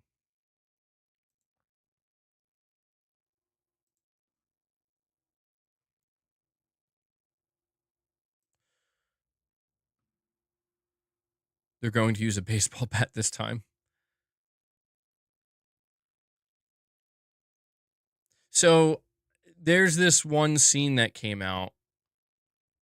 They put this scene, it was a 21-second scene between Ellie and Tommy. And I'm going to be honest, man, like, I feel like Bella Ramsey did a really good job as Ellie in the first season because I don't know, she just really captured the essence of her character really well. But I'm seeing this, I watched this clip earlier. I don't think I can play it. I don't know if it would get copyrighted or whatever. HBO is pretty stingy like that. And I'm like, it just, she does not even remotely feel like the Ellie from The Last of Us Part 2. You know, I feel like Ellie from The Last of Us Part 2 is a very different person in some ways than Ellie from The Last of Us Part 1. I mean, Ellie from the difference here is Ellie in The Last of Us Part 2 felt like an adult. Ellie in The Last of Us Part 1 felt like a kid. And I'm seeing this clip and she looks like a kid. She's, you know, she looks like a kid, she sounds like a kid, and I think for me what is likely to happen is I'm just not going to be able to, like, the show probably could be good, but I just don't know that I'm going to be able to convince myself that, like, that's the same Ellie from The Last of Us Part 2. I could do it with the first season cuz yeah, she looks like a kid. But it like, to me it's almost like if they decided to make Ellie look pretty much exactly the same as she looked in The Last of Us Part 1 in The Last of Us Part 2, it would be quite off-putting. I know she's an adult. She's 21, but yeah, she does look like a child. Straight up. She looks like a kid. She's actually older than the character. That's so funny. Apparently, IGN gave it a 7 out of 10.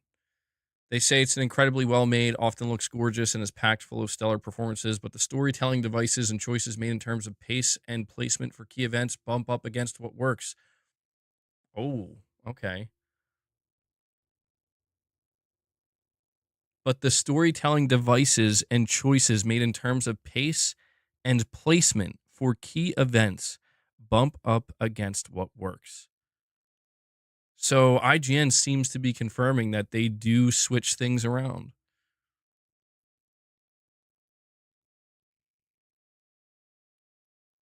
Huh. Oh, Jesus. Mm. I'm sorry. Somebody just posted a picture of, I was like a drawing of Bella Ramsey as Ellie, and it's highly disturbing. Bro, come on. I was just not expecting that. I know I don't have it up on screen. It's probably best I don't. Tom Henderson says, I'd love Marathon to do well, but it's so difficult to see a successful team-based extraction shooter in today's market. What do you think?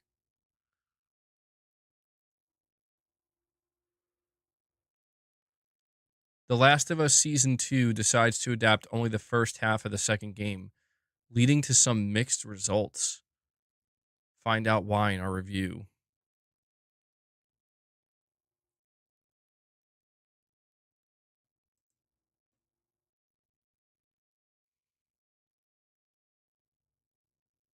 Okay. Hold on. I don't want to spoil anything, but wait. Hold on. I'm not speaking. I'm not like reading anything out loud because I'm trying to make sure I don't spoil anything. Okay.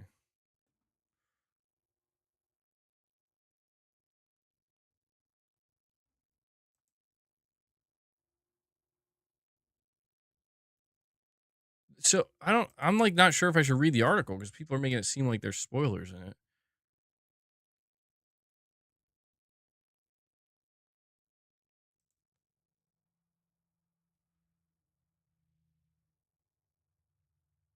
People are kind of arguing right now about the like what happens specifically with Joel and I don't know. Some Halo creators are posting that you can preload Marathon on Xbox right now, alpha or beta incoming. I heard that there's going to be an alpha soon apparently. No, I'm not spoiling anything. I'm just reading replies from people and who knows if they're just making shit up, but some people are saying that something gets totally switched around, others are saying it doesn't. So, I don't know. I don't know. Imagine he dies in the very first episode. I wouldn't be surprised. Like that wouldn't be a spoiler. Like if you played the game, that's not a spoiler. Like I would expect that to happen. Like that's the ending of the first episode.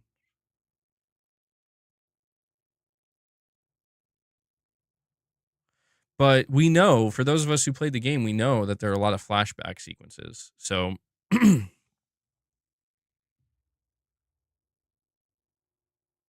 I'm really, really curious, man. I am. I'm really curious if they did switch stuff around and how they do that. Imagine they flip it and Ellie dies and Joel goes on a rampage.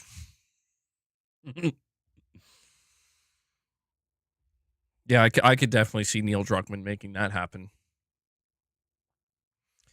Well, to be fair, we kind of already did get that at the end of season 1, you know? Like that was Joel's rampage.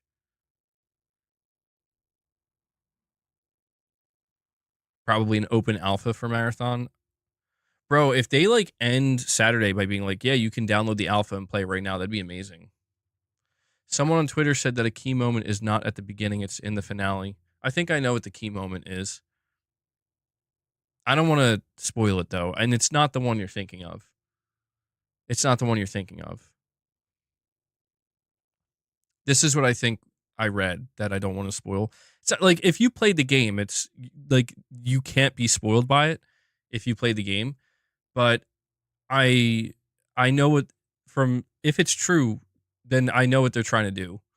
I know what they're trying to do, and it's an interesting cliffhanger to leave off on, and makes sense. It, like, in terms of like, we need people to definitely come back for season 3. It makes sense to make that the kind of cliffhanger. Well, it's not necessarily the cliffhanger. I guess it is, but they answer a question ultimately. And the answer to that question is what's supposed to make people be like, oh shit, I gotta watch season 3 now. Yeah, we saw that, Ice Queen Gaming. Hell, I didn't even want a season 2.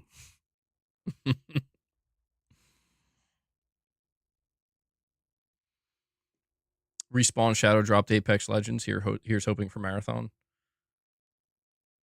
Well, I mean, I think Marathon's coming out this year, right? I think that's the general expectation. I'd be surprised if it's a 2026 game.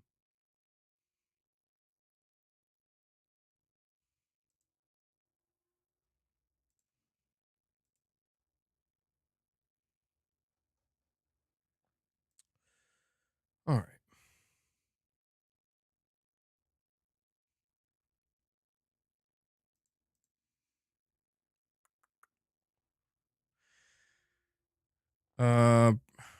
Breaking news. The European Union says they're ready to negotiate with the United States, says they've offered 0 for 0 tariffs. Okay. Huh.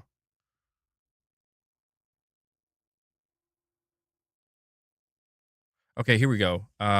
Marathon Bulletin posts, what is Marathon? Marathon is a team-based extraction shooter and the first completely new project from Bungie. We read this part, but there's an added part. It says players will engage in solo or in crews of 3. So, okay, this part was left out in a Bungie press release. So you can play in solo or crews of 3, searching for mysterious alien artifacts, as well as valuable loot and new weapons and gear that they can add to their collection. Okay.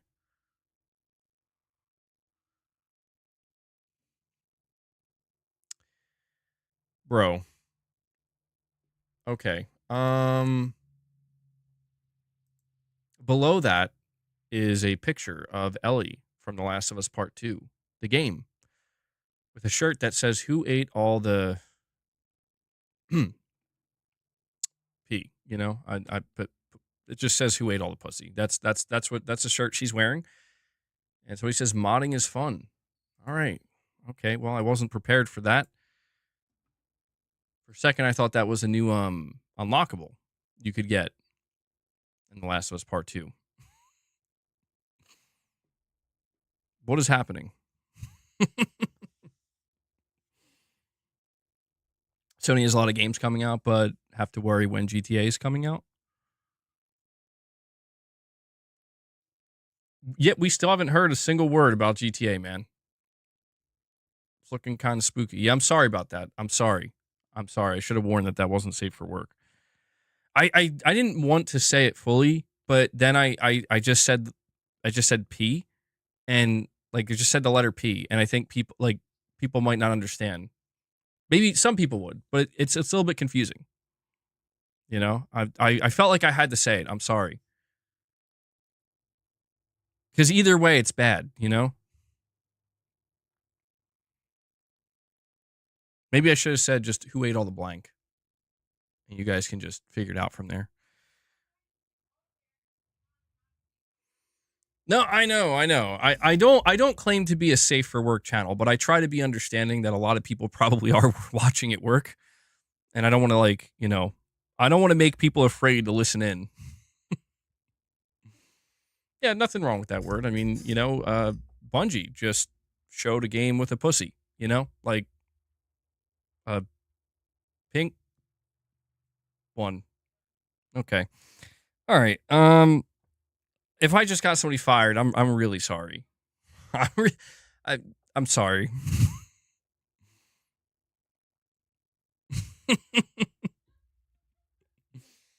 This is the first time for everything, Raven. What's happening, Johnny Gaming? I don't know. We've reached that point.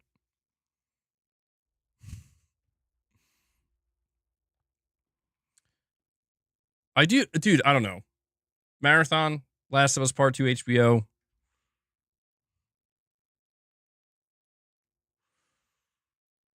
Mrs. MBG shaking her head.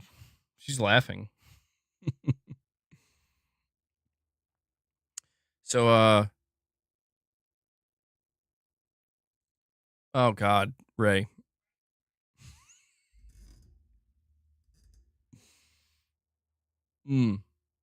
All right. Split Fiction. Been playing Split Fiction. Realize there's a trophy in this game. There's a trophy in Split Fiction. It's a tough one. Does anybody know what trophy I'm talking about? It's the one with the side game where you're throwing the bomb back and forth. The trophy is you have to complete that entire section without having the bomb explode one time. Quite challenging. There's only, I think, like 21 trophies in Split Fiction. This is a challenging one. Me and Mrs. MBG were trying to get that last night, and it was a struggle. So we're going to have to practice and get good. We're going to have to perfect it. But you've been playing some more Split Fiction. Still thinking about getting that DLC for Terminator, like I said. But I'm anticipating, gosh, where are we? The 7th. So in about a week, Indiana Jones comes out if you get the early version or the premium version. Ain't gonna happen with my wife. She freaks out at everything we do in Split Fiction. I mean, I'm curious to see if me and Mrs. MBG can do it because it's tough. Like, I'm not gonna lie, like, you got to master that section of the game to get that trophy. And I can accept if it can't happen, it can't happen. I can accept that, but the hot dog level didn't help, bro. That was, yeah, that came out of nowhere. I'm like, what's going on? Game's wild. Game's definitely wild. It's long. I have to say the Split Fiction is a longer game than I expected, which is not a bad thing. I was just kind of surprised. I'm like, dude, I thought this was gonna be like a 6 or 7 hour game, and I think it's like 11 hours or something along closer to 11 or 12 hours. But yeah, it's a good game, man. I can see why people are, recommending it to. I mean, it's a good couples game. I mean, it's a good co-op game in general, but it's definitely fun to play with Mrs. MBG. Do I think Astrobot can be punishing at times? Oh yeah, dude. Yeah. With those challenge levels, oh my god. Especially the last one, this secret challenge level or whatever. Just wait till the last level, blew me away. I've heard that's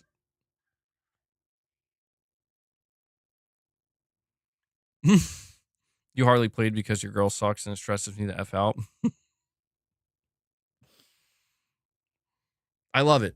I love the idea of like this will be a fun experience to a great gaming experience to play with my girlfriend or wife, and it's just like actually this is the worst. I regret this. I'm not having fun. But yeah, I heard Michael. No. You are good at the game. No, you are good. You are good. For real. You're not bad. Did you see some of the stuff I was messing up? I look like a straight up moron out here. The one where we both got extremely confused though for a moment was with the chicken eggs or whatever, or the chickens, and one of them was still in an egg that didn't hatch, and I was just very confused for the longest time. Like, what the hell am I supposed to do? You have to basically smash the giant chicken egg into the wall. It's a whole thing.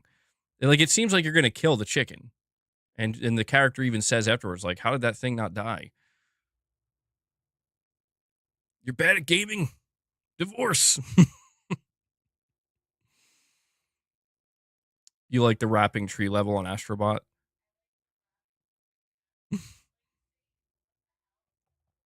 I think I think that's Mrs. MBG's favorite part too. Are you saying divorces are taking place over this game? It's a good question. I mean, like, you have to imagine a game like Split Fiction leads to at least one divorce. As crazy as that sounds, but at least one in the world where it's like that was the breaking point for that marriage. Like, they were going to get divorced at some point no matter what, but that was the catalyst. That was the straw that broke the camel's back. Told my friend I'm going to have to replace her as my Split Fiction partner because she never has time to play.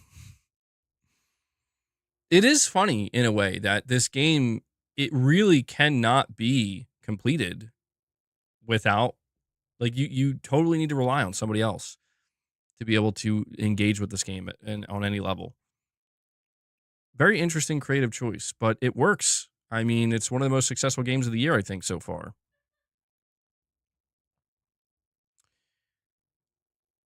Yeah, dude, the last level in Astrobot is, I mean, really, really challenging. You could do it for sure, but it will take a little bit of time. You'll die a lot. But I've heard really, really good things about the last level in Split Fiction. I've heard multiple people talk about how it's like insane and awesome. And I'm curious what it's going to be like. Wait, you lot got wives? Divorce application, she lied about her puzzle solving and motor coordination skills.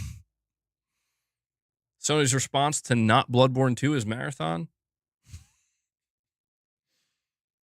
Is that what we're calling the Duskbloods? It's now just known as not Bloodborne 2. Yeah, I'm really excited to play not Bloodborne 2 on my Switch 2. I've been hearing some speculation that apparently that game is going to be a timed exclusive. I don't know that I'm convinced of that, but that's some stuff I've been seeing.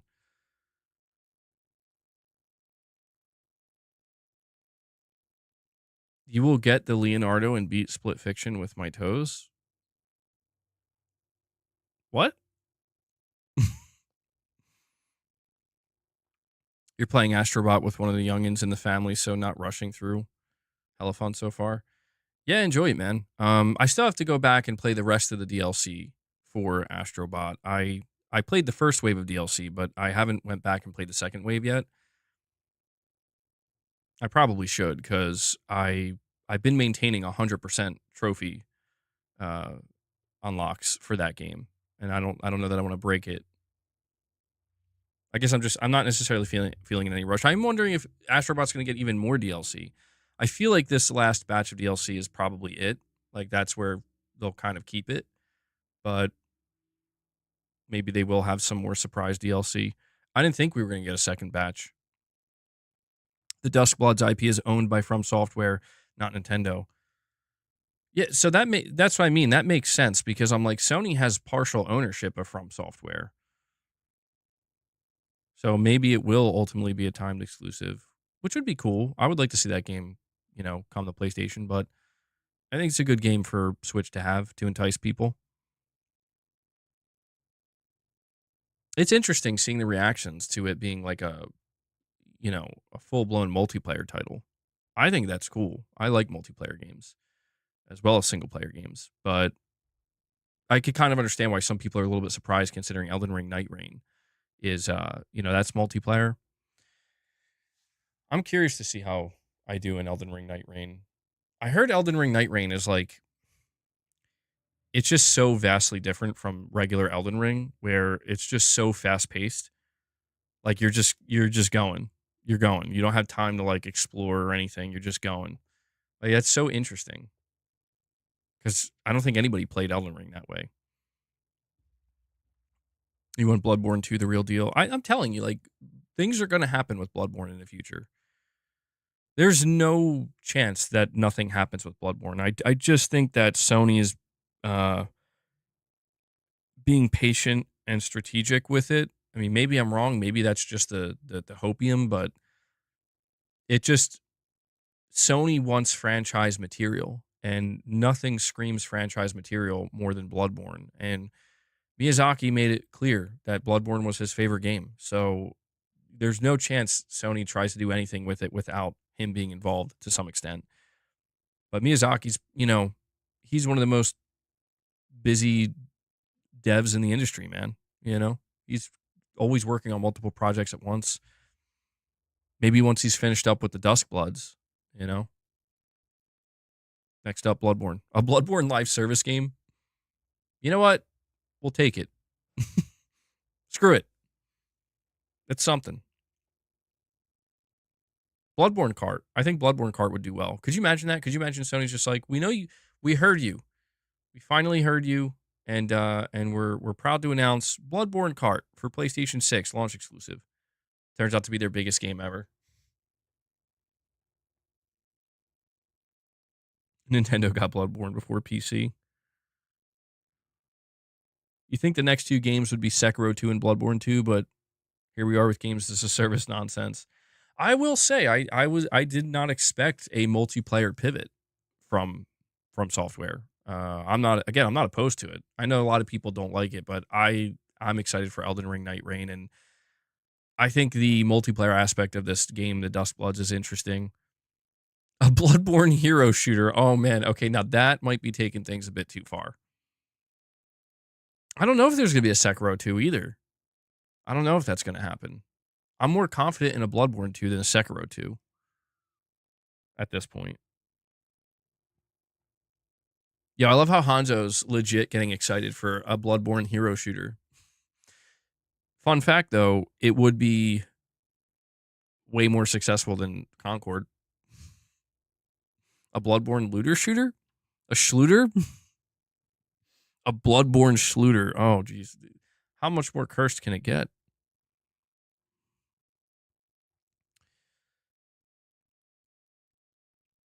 Bloodborne with automatic guns. Jesus. If Bloodborne 2 had a difficulty setting, you'd be interested? Oh, that's not going to happen. If there is a Bloodborne 2, a proper one, no difficulty setting. No. Do you think Xbox will get an exclusive from Software one day in the future, like Nintendo and PlayStation? No, I don't think Xbox does exclusives anymore at all in any capacity. It just simply wouldn't make any sense. I mean, if the furthest I would go is if this game, The Duskbloods, down the line eventually comes to PlayStation, it'll probably go to Xbox too, as well. New Game Plus is the difficulty setting. That's funny. I never saw it that way. Have you seen the Elden Ring fighter jet mod? No. Now I need to look though. Hold on.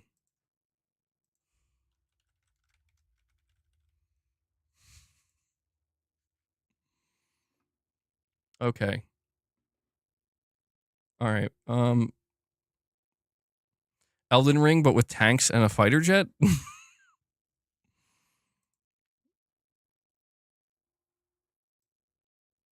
We got to check this out.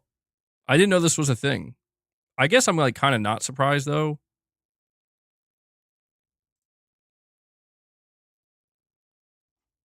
Let's do With the help of a well-known modder in the Souls community known as Garden of Eyes, I got a fully functioning, working jet in Elden Ring. Oh my god.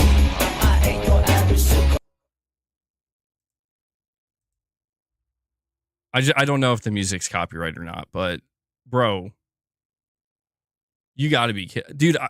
It looks like it belongs too. Why does it look like it belongs in the game?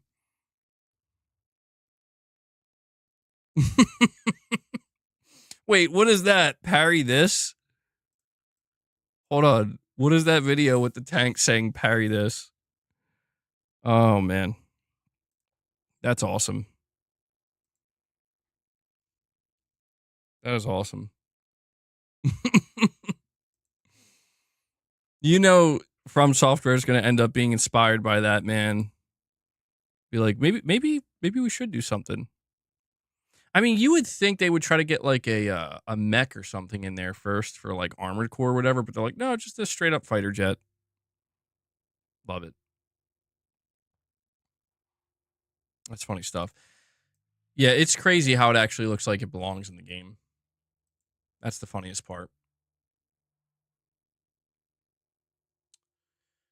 All right. Putting tanks in Elden Ring was a mistake. These video titles, man. Hold on, let me... What is this? Devil Shooter. Okay, hold on, let me... Kratos destroys Elden Ring bosses. We could check this out. This is PlayStation related.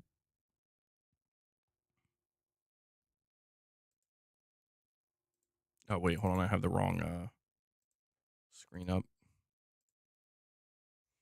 Although, why is that... There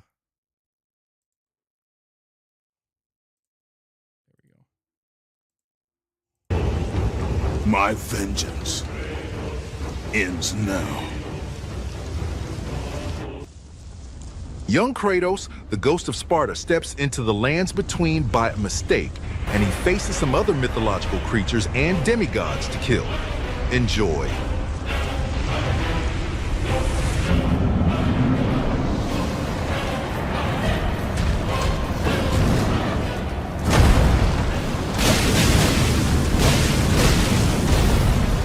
Yo, this looks pretty sick, though. Passing skill. Warrior blood. He just absolutely obliterated him, dude.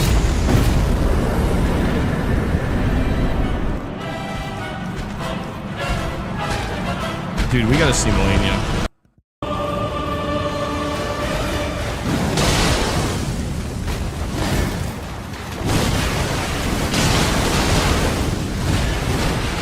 This is the new God of War, man.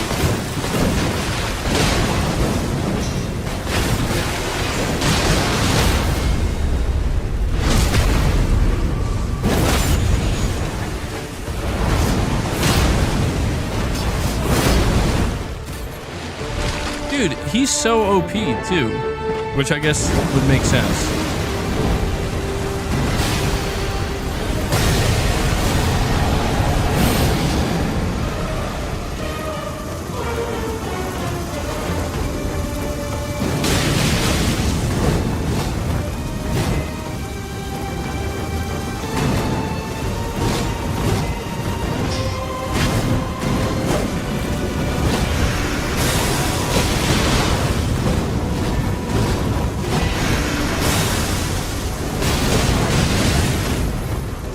Even Kratos is struggling a little bit, you know, just a little bit here.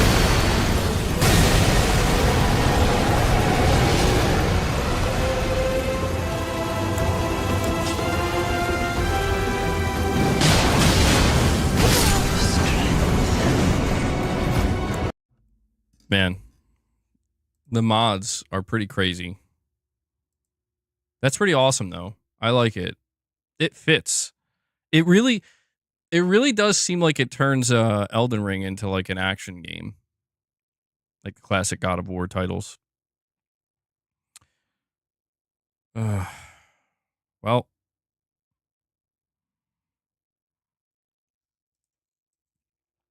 where are we at time wise? By the way,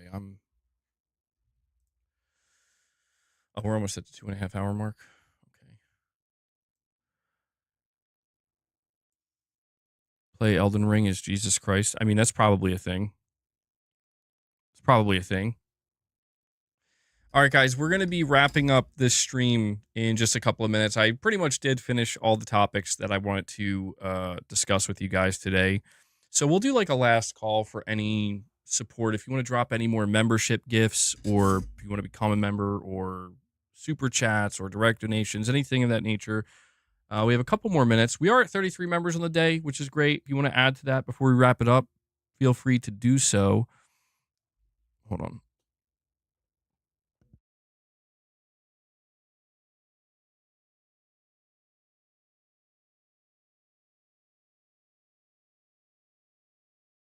You'll be playing as Kratos in GTA 6. Let me end this poll too.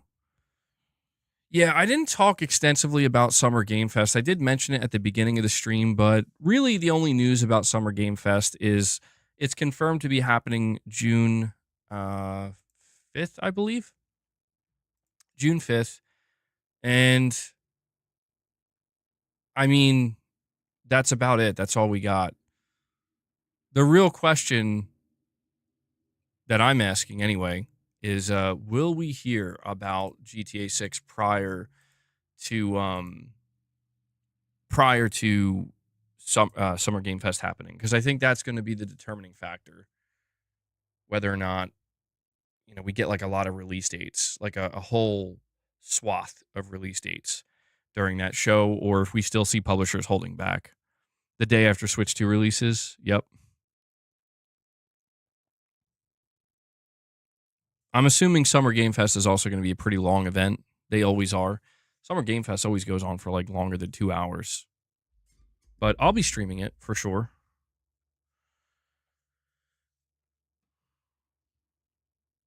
It's cool PC can mod like that.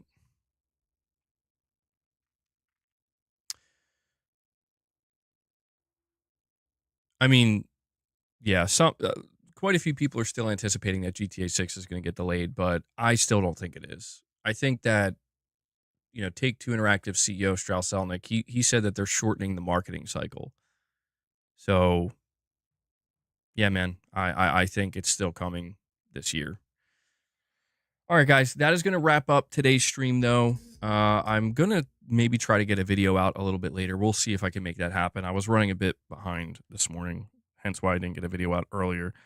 But, boss, no.